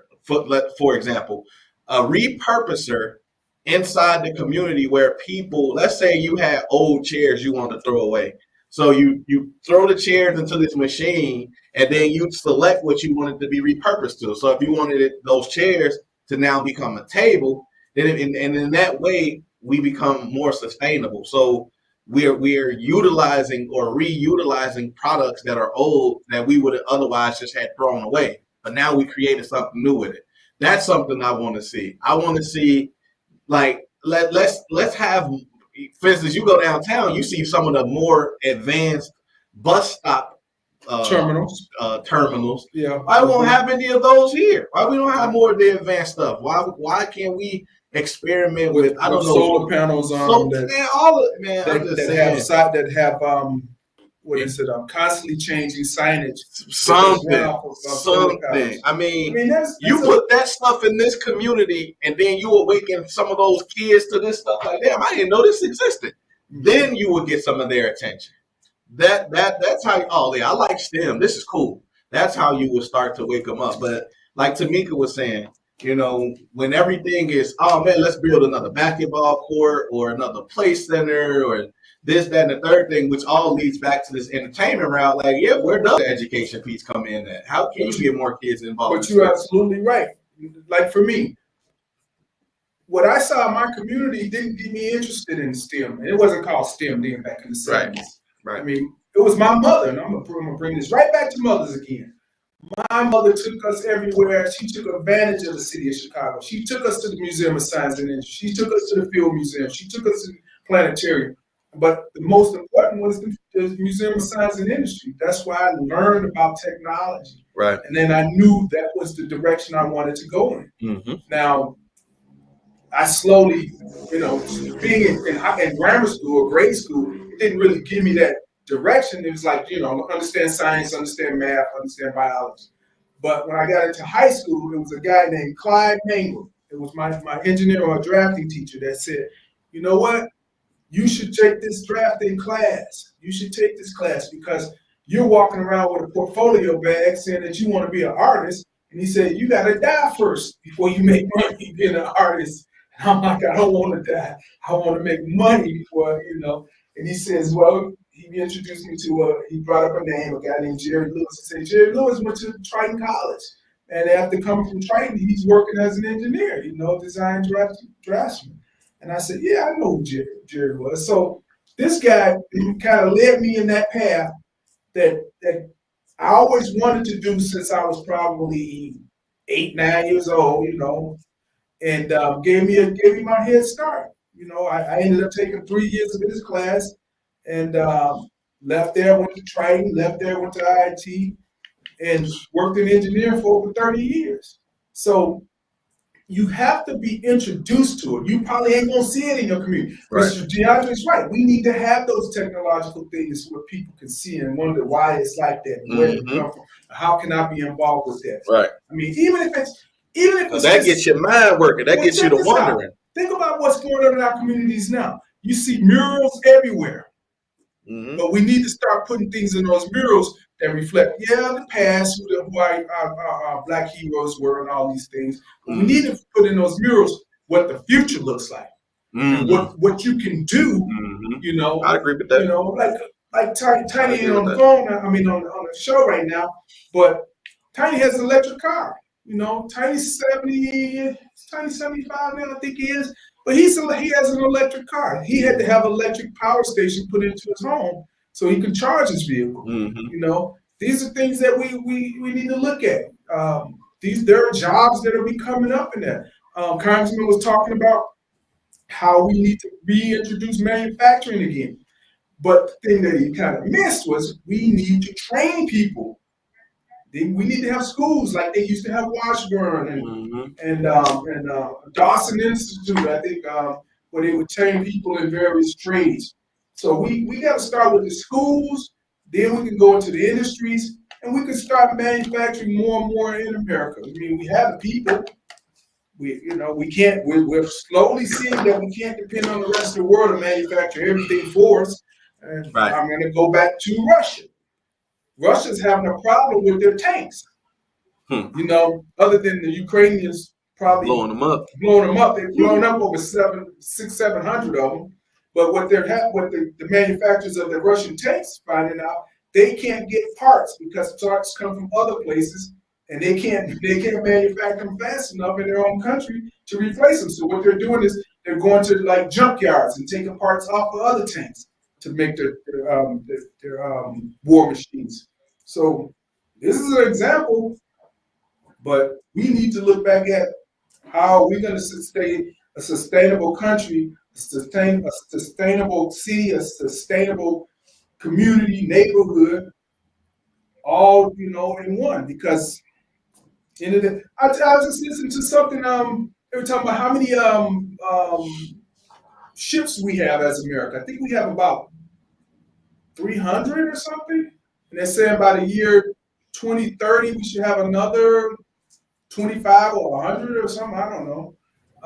They were saying that China has almost 300 ships now. And they're increasing their navy. But, that's exactly what I was talking about a moment ago when I said that I had been appointed to the Reconciliation Committee. The Computes Act reconciliation. The idea is that we have to increase our manufacturing of certain items. And of course, the chips is indeed one of those items where much of what we have been using has been coming from China, other countries in particular.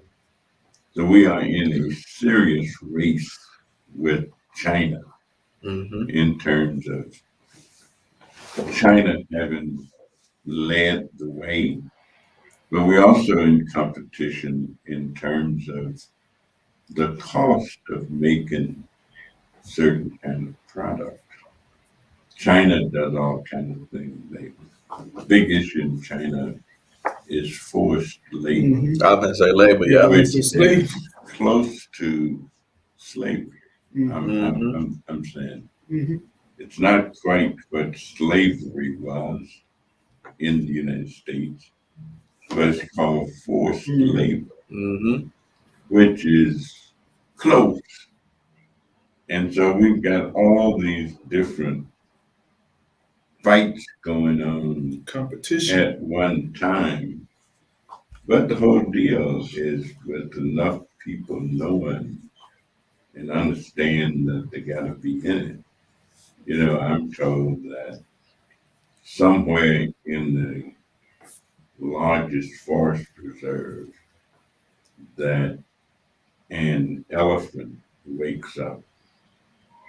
I'm told that a lion wakes up and a zebra wakes up.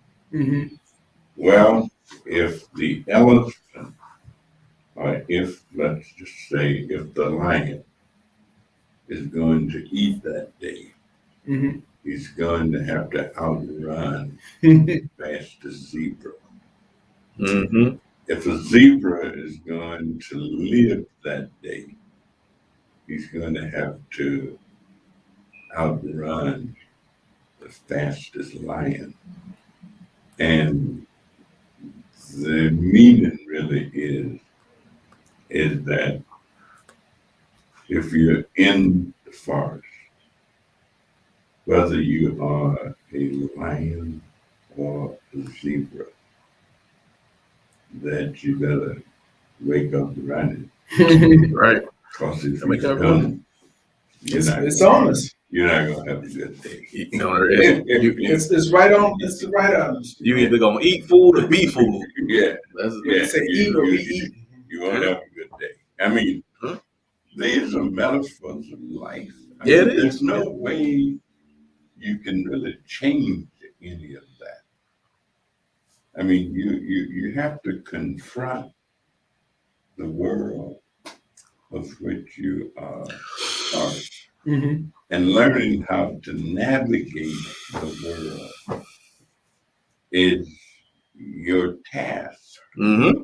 and your charge. Mm-hmm. But if you don't do it well, not only does it fare well for you, but it does not fare well for those that you are part of, for those around you, those in the same environment Mm-hmm.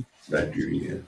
Now, we're obviously making progress. There's any way you cut it, we've obviously made some Yeah, progress. we've definitely made progress I for mean, sure. any way you look Sure. at it, we're not doing as well as we can do.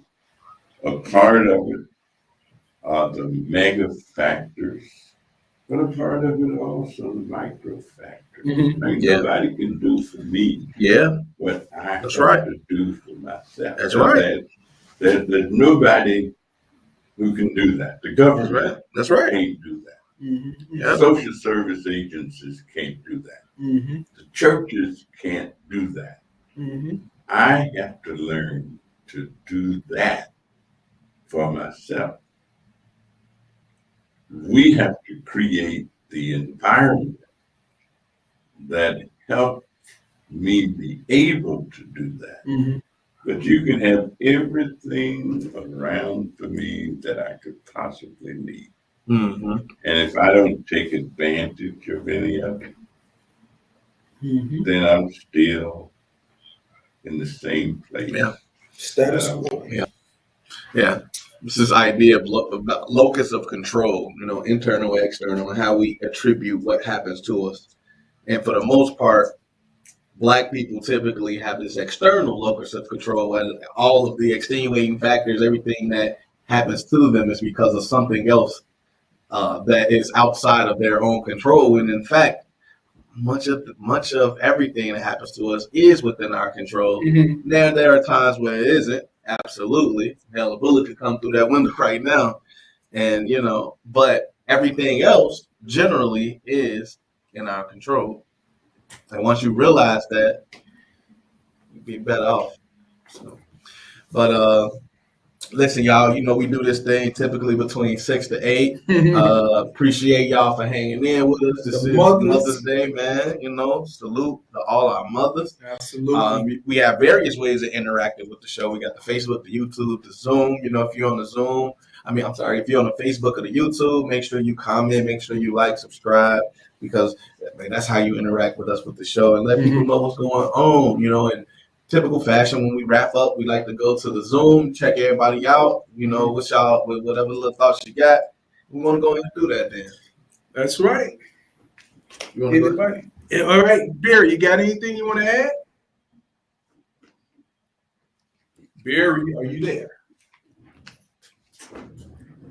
very. How about Ella? Are you there, Ella? Yes, I'm here. Okay, go I ahead. get a little sad and depressed because each time we address something that we don't have in the community, it's so deep and it overwhelms me, and I just don't know where to start first. We're lacking in technology, we're lacking in quality schools, we're lacking in grocery stores, we're lacking in so much. How do we go about bringing that number down? How do we go about actually doing something to fix the problem? And it kind of like depresses me because I don't know where to go. Well, let me just say this: it takes people like me, it takes people like DeAndre, it takes people like the congressman to inform. I mean, if I was never informed, I might have been going on a different path. You know, I might have been going into art and then not knowing that engineering was my path. I try to tell young people that have any talent where you should probably be doing this. You should try electrician school. There's an apprentice program, and I try to tell them there are other options. Shouldn't that be coming out of our schools that we're sending our children to? Do we have one leader or principal that we can go to give some of this information to us to what they can do, and then they take it further? Well, I don't know where to go. I mean, the principal, I'll give you a good but example. it should be educators to have this stuff installed in their schools in our community versus just sitting there getting a check. I totally agree. I used to do when they did the career day. I used to go over to Ella Flag, and I would present myself and let the young people know what my profession was and what I did and how I got involved. It was so weird because even Josh Flynn, I told Josh Flynn years ago when he was probably just 19, 20 years old. I said, "Won't you go into the metal workers union?" And he said, "No, I'm going to drive trucks." So he went into that because I knew the path. You remember Alice that used to go to church with us, Ella? What? Her son was in the metal workers union. He told me, he said, "Steve, I could tell you, the young people, I could tell them how to pass the test. You got to know a little drafting, a little math." And he showed me everything. I said, "Man, I could show them that." He said, "The money, you're going to make $38, $40 an hour right off the bat." And this was 10 years ago, 12, 13 years ago. I told Josh about that. And believe me, we have to get the information out there. I don't mind being an ambassador to inform, and lead in a direction. Because like I said, you have to have somebody do those things for you. People did those things for me. I do think too, a part of it is just we have to have people with vision that can see that these things are a forthcoming issue and not wait until they are here before we start to address them. And I think more often than not, we haven't had enough of that because in some respects, the people that could change the direction just don't know themselves. Well, let me just say this. So They're building, what's the name of the center that they're building on? And I went to Emmett, the old Emmett. the Aspire Center for It's supposed to be a Development. Development. Workforce development. Aspire Workforce. Center for Okay, Workforce there you go. Development. Yeah. So maybe this could be a turnaround. I think also it's going to be an entrepreneur incubator too. Yeah, I remember Willie Wilson was saying that he had vision of Yeah, I think it'll be something doing that. So. But again, You guys, go ahead, you Barry. guys called me. Yeah, go ahead, Barry. If you want to add to, we're concluding. Well, if tourists come to Chicago, they are told all kinds of stories about what's filmed in this place or that place, in this neighborhood, in that neighborhood. And the stories about the West Side are not those kind of stories. We need to have more kinds of enriching stories about the West Side. I know one of the things that Steve had mentioned to me early on when I first began, spending a lot of time on the West Side was how friendly people are. And that they're friendlier on the West Side than on the South Side, which is where I had previously worked. Mhm. And it goes, but that's just tip of the iceberg of all the richness of the stories about the West Side. And the congressman told a lot of stories. But we need all those stories out in the community. And for the community to start telling each other about the stories, about what life is really like. Absolutely, absolutely, Barry. We have to reach out. So in other words, we need to toot our horn and let people be aware and know that there's good things that have happened on the West Side. But they're not being televised or the only thing we think about is shooting and carjacking and we don't hear anything about good stuff. If Good stuff like you, Ella. Oh, geez. No, I mean it. I mean that truly. I think People don't know about people like I think if we you know how the block clubs have the signs at the beginning of the block, if we could put some type of, it doesn't have to be a sign. It could be a piece of art, at the beginning of the block that people always recognize. Like, man, there's something about this block. Again, everywhere we look on the West Side now, you see murals. We need to start creating murals that are a lot more reflective of where we want to be, and giving a little bit more insight to, we can show our old, our heroes and, Black heroes and things like that. That's great. But we need to show another picture, like Barry said, of the positivity of what we do and what we want to be doing, What's next? Create a living vision board, basically. This is next. Man, Look, when I was in grade school, sure. we would have pictures of Crispin Atkins, we would have Frederick Douglass, we would have W.E.B. Du Bois, pictures all around the room. These would be on the room all year round. We didn't have Black History Month, we just had a week. Right. But my point to that is there are so many inspirational Black people look at Judith, the astronaut. She was the first Black astronaut. I think she was from Chicago. She was, if I'm not mistaken. Because my wife said she used to see her in Marshall Fields downtown. Crazy. A lot. But nevertheless, we got to use what we got to get where we need to be. And it's just all it is. We also need to have pictures of people like Ella and your wife Angela and a whole lot more. Of course. Local. People who are the day-to-day heroes of the community. Of course. Yeah. And it just takes so many more of those. And all it takes is just the communication. Trust me. Going into this summer, we're going to be cranking on everybody in this 40 blocks because we're going to need them to come together and communicate. On another level. We need other levels of communication. This show is here to keep the communication. But believe me, people talk to me all week long. I talk to, 5, 10 different people in the community every day during the week with an issue. But the problem is they need to start exploring or expanding out more into our community, into our neighborhood. We need to do that. And I hate to say it, man. I was listening to I think she was a congressman from Maine or senator, I don't know.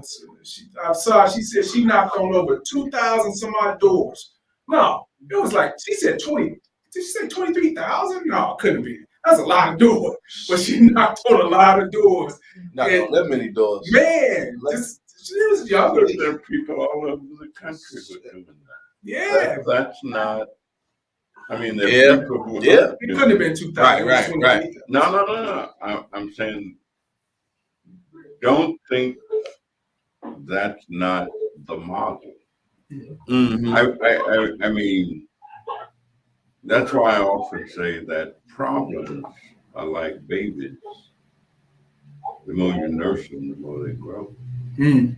And the more you think that your problems are so different from other people's problems, you're mistaken because they really aren't. Right.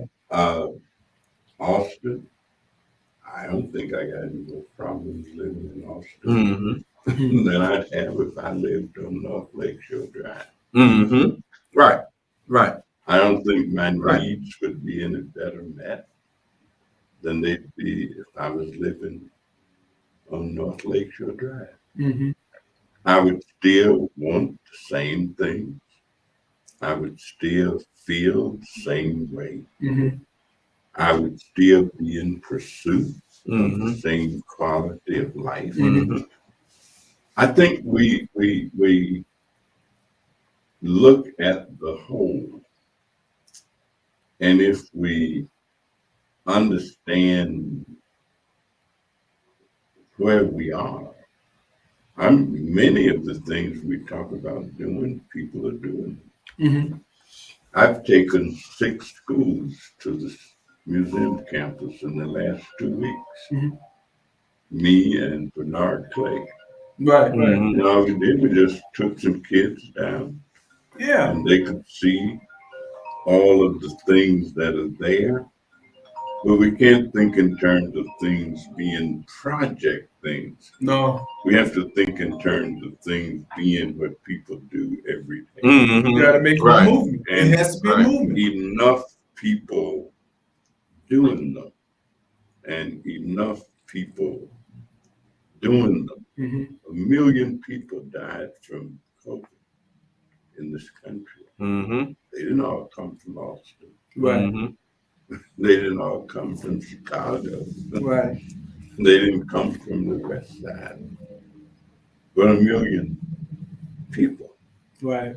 We are a part of the whole being. And we do our part, whatever it is that we can do. And we see people as contributing in whatever way they can. And, you know, everybody's different.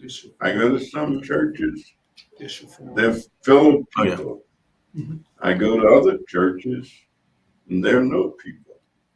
I'm saying people do what they can. The thing I think we need the most is organization. Yeah. Yeah, we do. Yeah. I'm saying, Yeah. if only Yeah. one person, Yeah. you know, there's a song Yeah. that says, one man's hands don't tear a building down. Hmm. 2 men's hands don't tear. But if you put 1 and 1 together, Mm-hmm. then it becomes 2. You put 2 and 2 together, it becomes 4. You put 4 and 4 together, it Mhm. becomes 8. Mm-hmm. 8 and 8 together, it becomes 16. You know, this gloom and doom, if you look for gloom and doom, Oh, you'll in find all it. likelihood you find it. Oh, you'll find it. If Can I you, ask you something, Congressman? You'll find it. yes, So it seems to me if one person does something, when they are joined by a second person, so the first joiner is very important. The second joiner is also really important. Do we have a way, or what do you think of trying to get resources down at the level of 3 people doing something? well, I think it's very important. And then 3 and 3 becomes 6. Yeah. Right. If you really are understanding the way I to got to make it organize. happen. Yeah. Yeah. Gotta And organize 6 it, and yeah. 6 becomes 12. And that's why we have organizations. That's why we have entities. That's why we have the AMEs. That's why we have the CMEs. That's why we have the Baptists. That's why we have the Catholics. Because the people who put these things together understood that they couldn't do anything virtually alone. And they had to commandeer enough likeness, enough unity.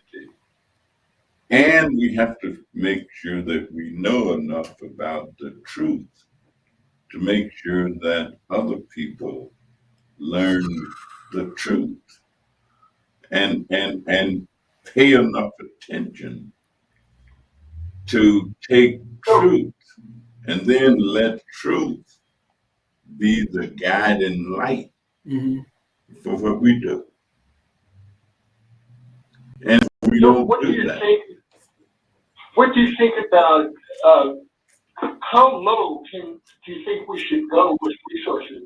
I was suggesting when you've got 3 people doing something, that we should have some support for them taking that communal action. Well, I think we have to realize that without the resources, we can't do what we're talking about doing. And the only way to get resources is to pool what we've got control over and then use that to try and accomplish what we're trying to accomplish. Yeah. For some reason, many people seemingly don't like the idea of being a part of something that grows large enough to be effective in doing what they want to talk about doing. Mm-hmm. I mean, they Mhm. for some reason, Mm-hmm. they just rather not be a part I won't do it myself. of something That's that already I going. mean, people talk about what we don't have in Austin. I'll bet you there are Man. probably 25 or 30 different organizations and groups Mm-hmm. in Austin. Mm-hmm. I guarantee you Oh yeah. Oh yeah. That's for there sure. are Oh yeah. that many. But do we have that I many might say 50. agreeing Man, I'm and thinking about some of the small ones. doing or practicing what they preach? Nope. I'm Nope. saying, but we know that's what you need to do Yep. Yep. if you're going to be effective. Yeah. But for some reason, We fall just short of it. it's just too hard, I Yeah. guess, Yeah. to do. Yeah. Or people But the don't thing, trust each other enough with their vision, right. Right. to think that somebody Yeah. else is going to help carry out Right. their vision. Yeah. Yeah. So they go it alone. Yeah. Yeah, but people, there's a lot of using goes on too. People use a lot of people. That's the thing, you know. You could ride with them, but when they start using you, what you gonna do? It's like, well, I thought we were going this way, and now how do we get this way? Where did the communication go wrong? If you leading me, you got to give me the information. You have to keep me informed. I have to ask, and you got to give. You know, so that's where it goes. That's where I think a lot of it goes on. Like, for instance, I'm gonna make this short. NAC has developed so many groups out here on the West Side. West Side Health Story came out of NAC with Miss Span. Peacemaker came out of NAC. Who else? Miss Jacobs. We helped develop Miss Jacobs Get to Work program. Shoot. I'll even go back to Drug-Free West I Side with was gonna say, CB yeah, I'm gonna Johnson. say, when Miss Span got them started. There are so many groups that have started out of Northwest Austin Council, and we hang in there with them. But you gotta be on. We gotta keep the lines of communication, and all of those groups that I just named, we do. We worked with look, the coalition started right, literally started out here. But we stay in good communication. These groups we stay in good communication with. And that's what it takes. When the people start taking the helm and going, in other directions, that's when it goes, wait a minute, what are we doing?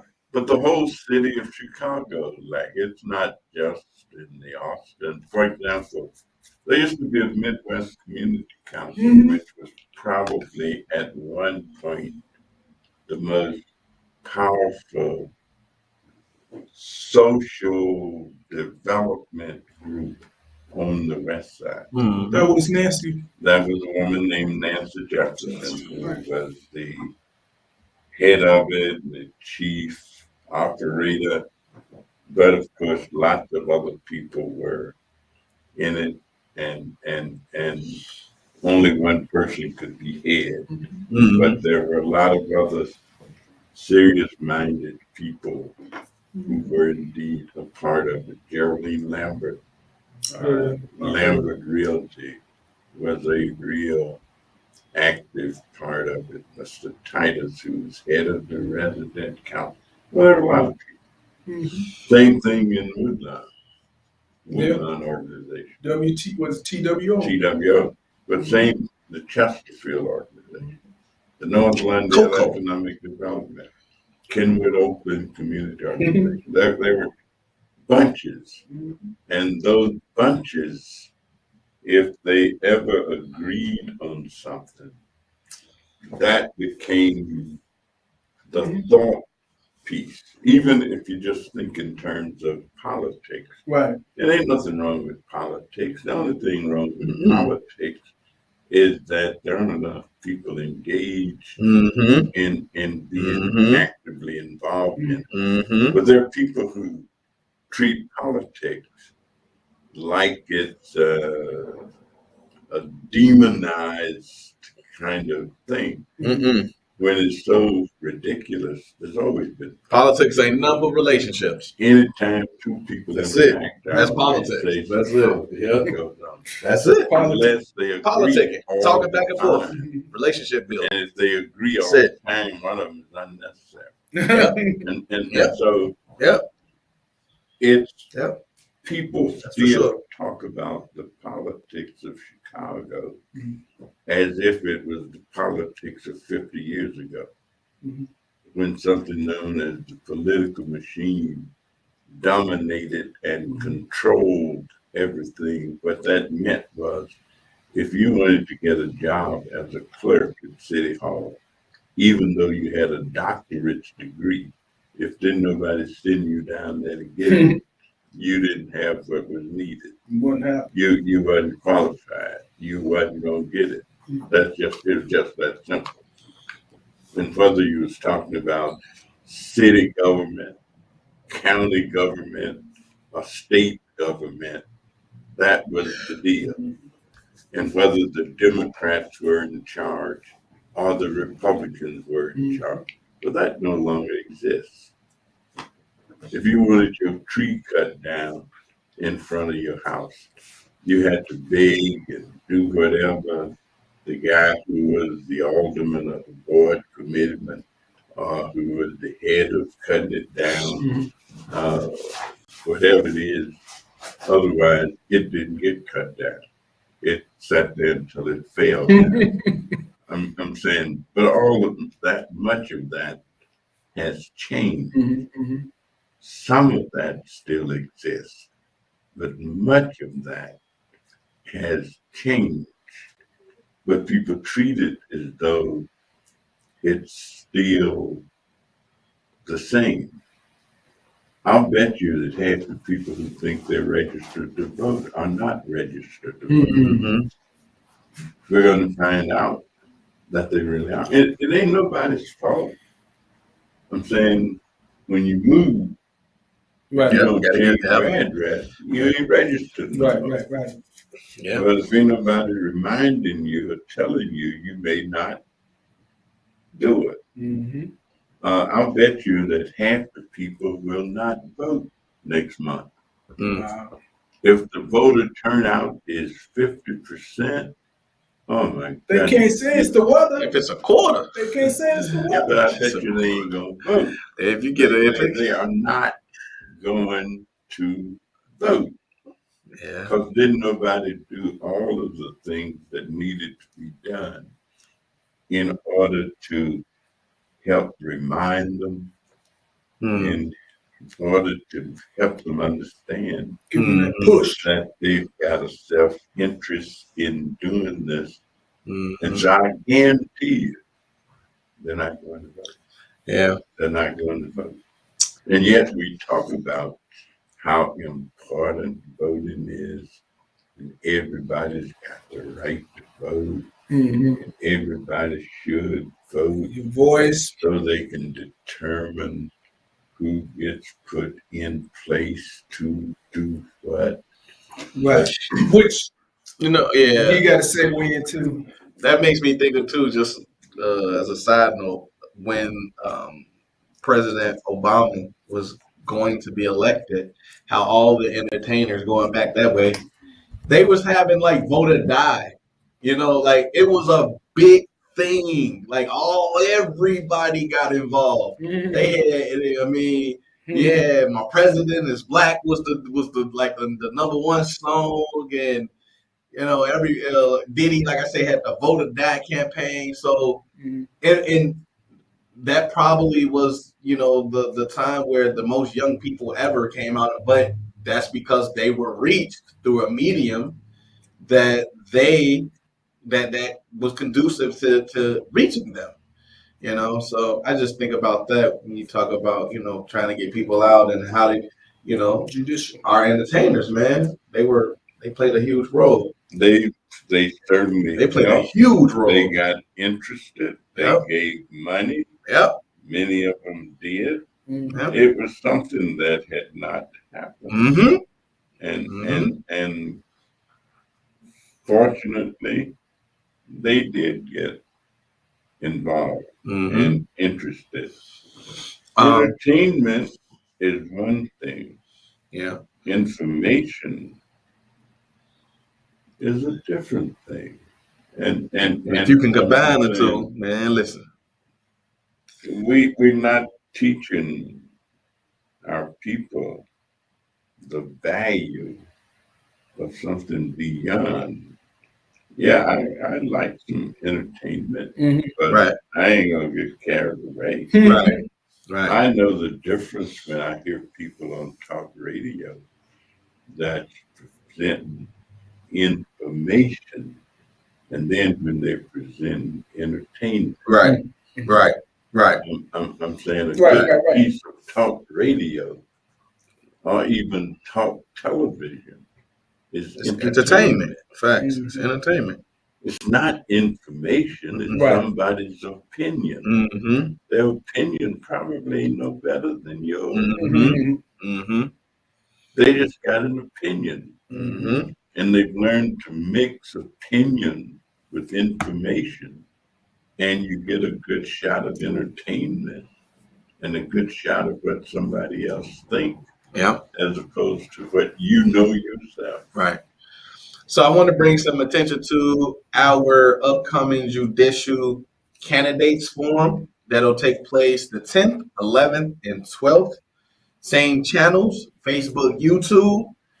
We will be hosting it so that it can have a little wider coverage. This will be hosted, but it is led by the coalition. And we'll have the candidates for the different sub-circuits and appellate courts that are available. And so for all of those judges who answered the call and wanted to come on and have an opportunity to come in front of the coalition for endorsement, we will be hosting them. Same channel. So if you guys are available from 6:30 to 9:30 on the 10th, 11th, 12th, one of the 3 days or all 3 Tuesday, days. Wednesday, and Thursday. You go in and tune in and catch some of these judges and hear about what they plan to do, or just a little bit about their background. They can't actually talk about things about being a judge when they're not a judge. So you hear something about their background and kind of get a little bit closer understanding of who they are, so that you can make the best decision as to who to put on the bench. But yeah, man, I'm gonna go ahead and wrap this thing up. You got anything else you want to say, Steve? That's it. Just happy Mother's Day to all the mothers out there. Cora Williams, I thought she was on the call, but she might be gone. Oh, yeah, she gone now. How about Ella? Everybody else? Yeah, for sure. And wrapping up, thank you all for again joining us. Happy Mother's Day to you all, man. Listen, none of us will be here. None of the gods will be here without the earths, the creators. And so for that, man, look, there's nothing else to say. We would not be here without you. So, to all the moms, everybody listening, man, love y'all. For real, love y'all. Listen, man, in closing, all I want to say is unity. We got to become more unified, man, in the pursuit of everything that we need for our community. We talk a lot about this revolution thing. The only revolution that is needed for us is unity. A more unified approach, more organized approach behind that, and we will be unstoppable. That's right. For sure. So listen, when that unity also means we got open seats at the table, man, and we trying to bring y'all on home. Thank y'all for allowing us to welcome you to Northwest Austin Council. So, y'all have a good night. Good night, all. Good night. Night. Good night.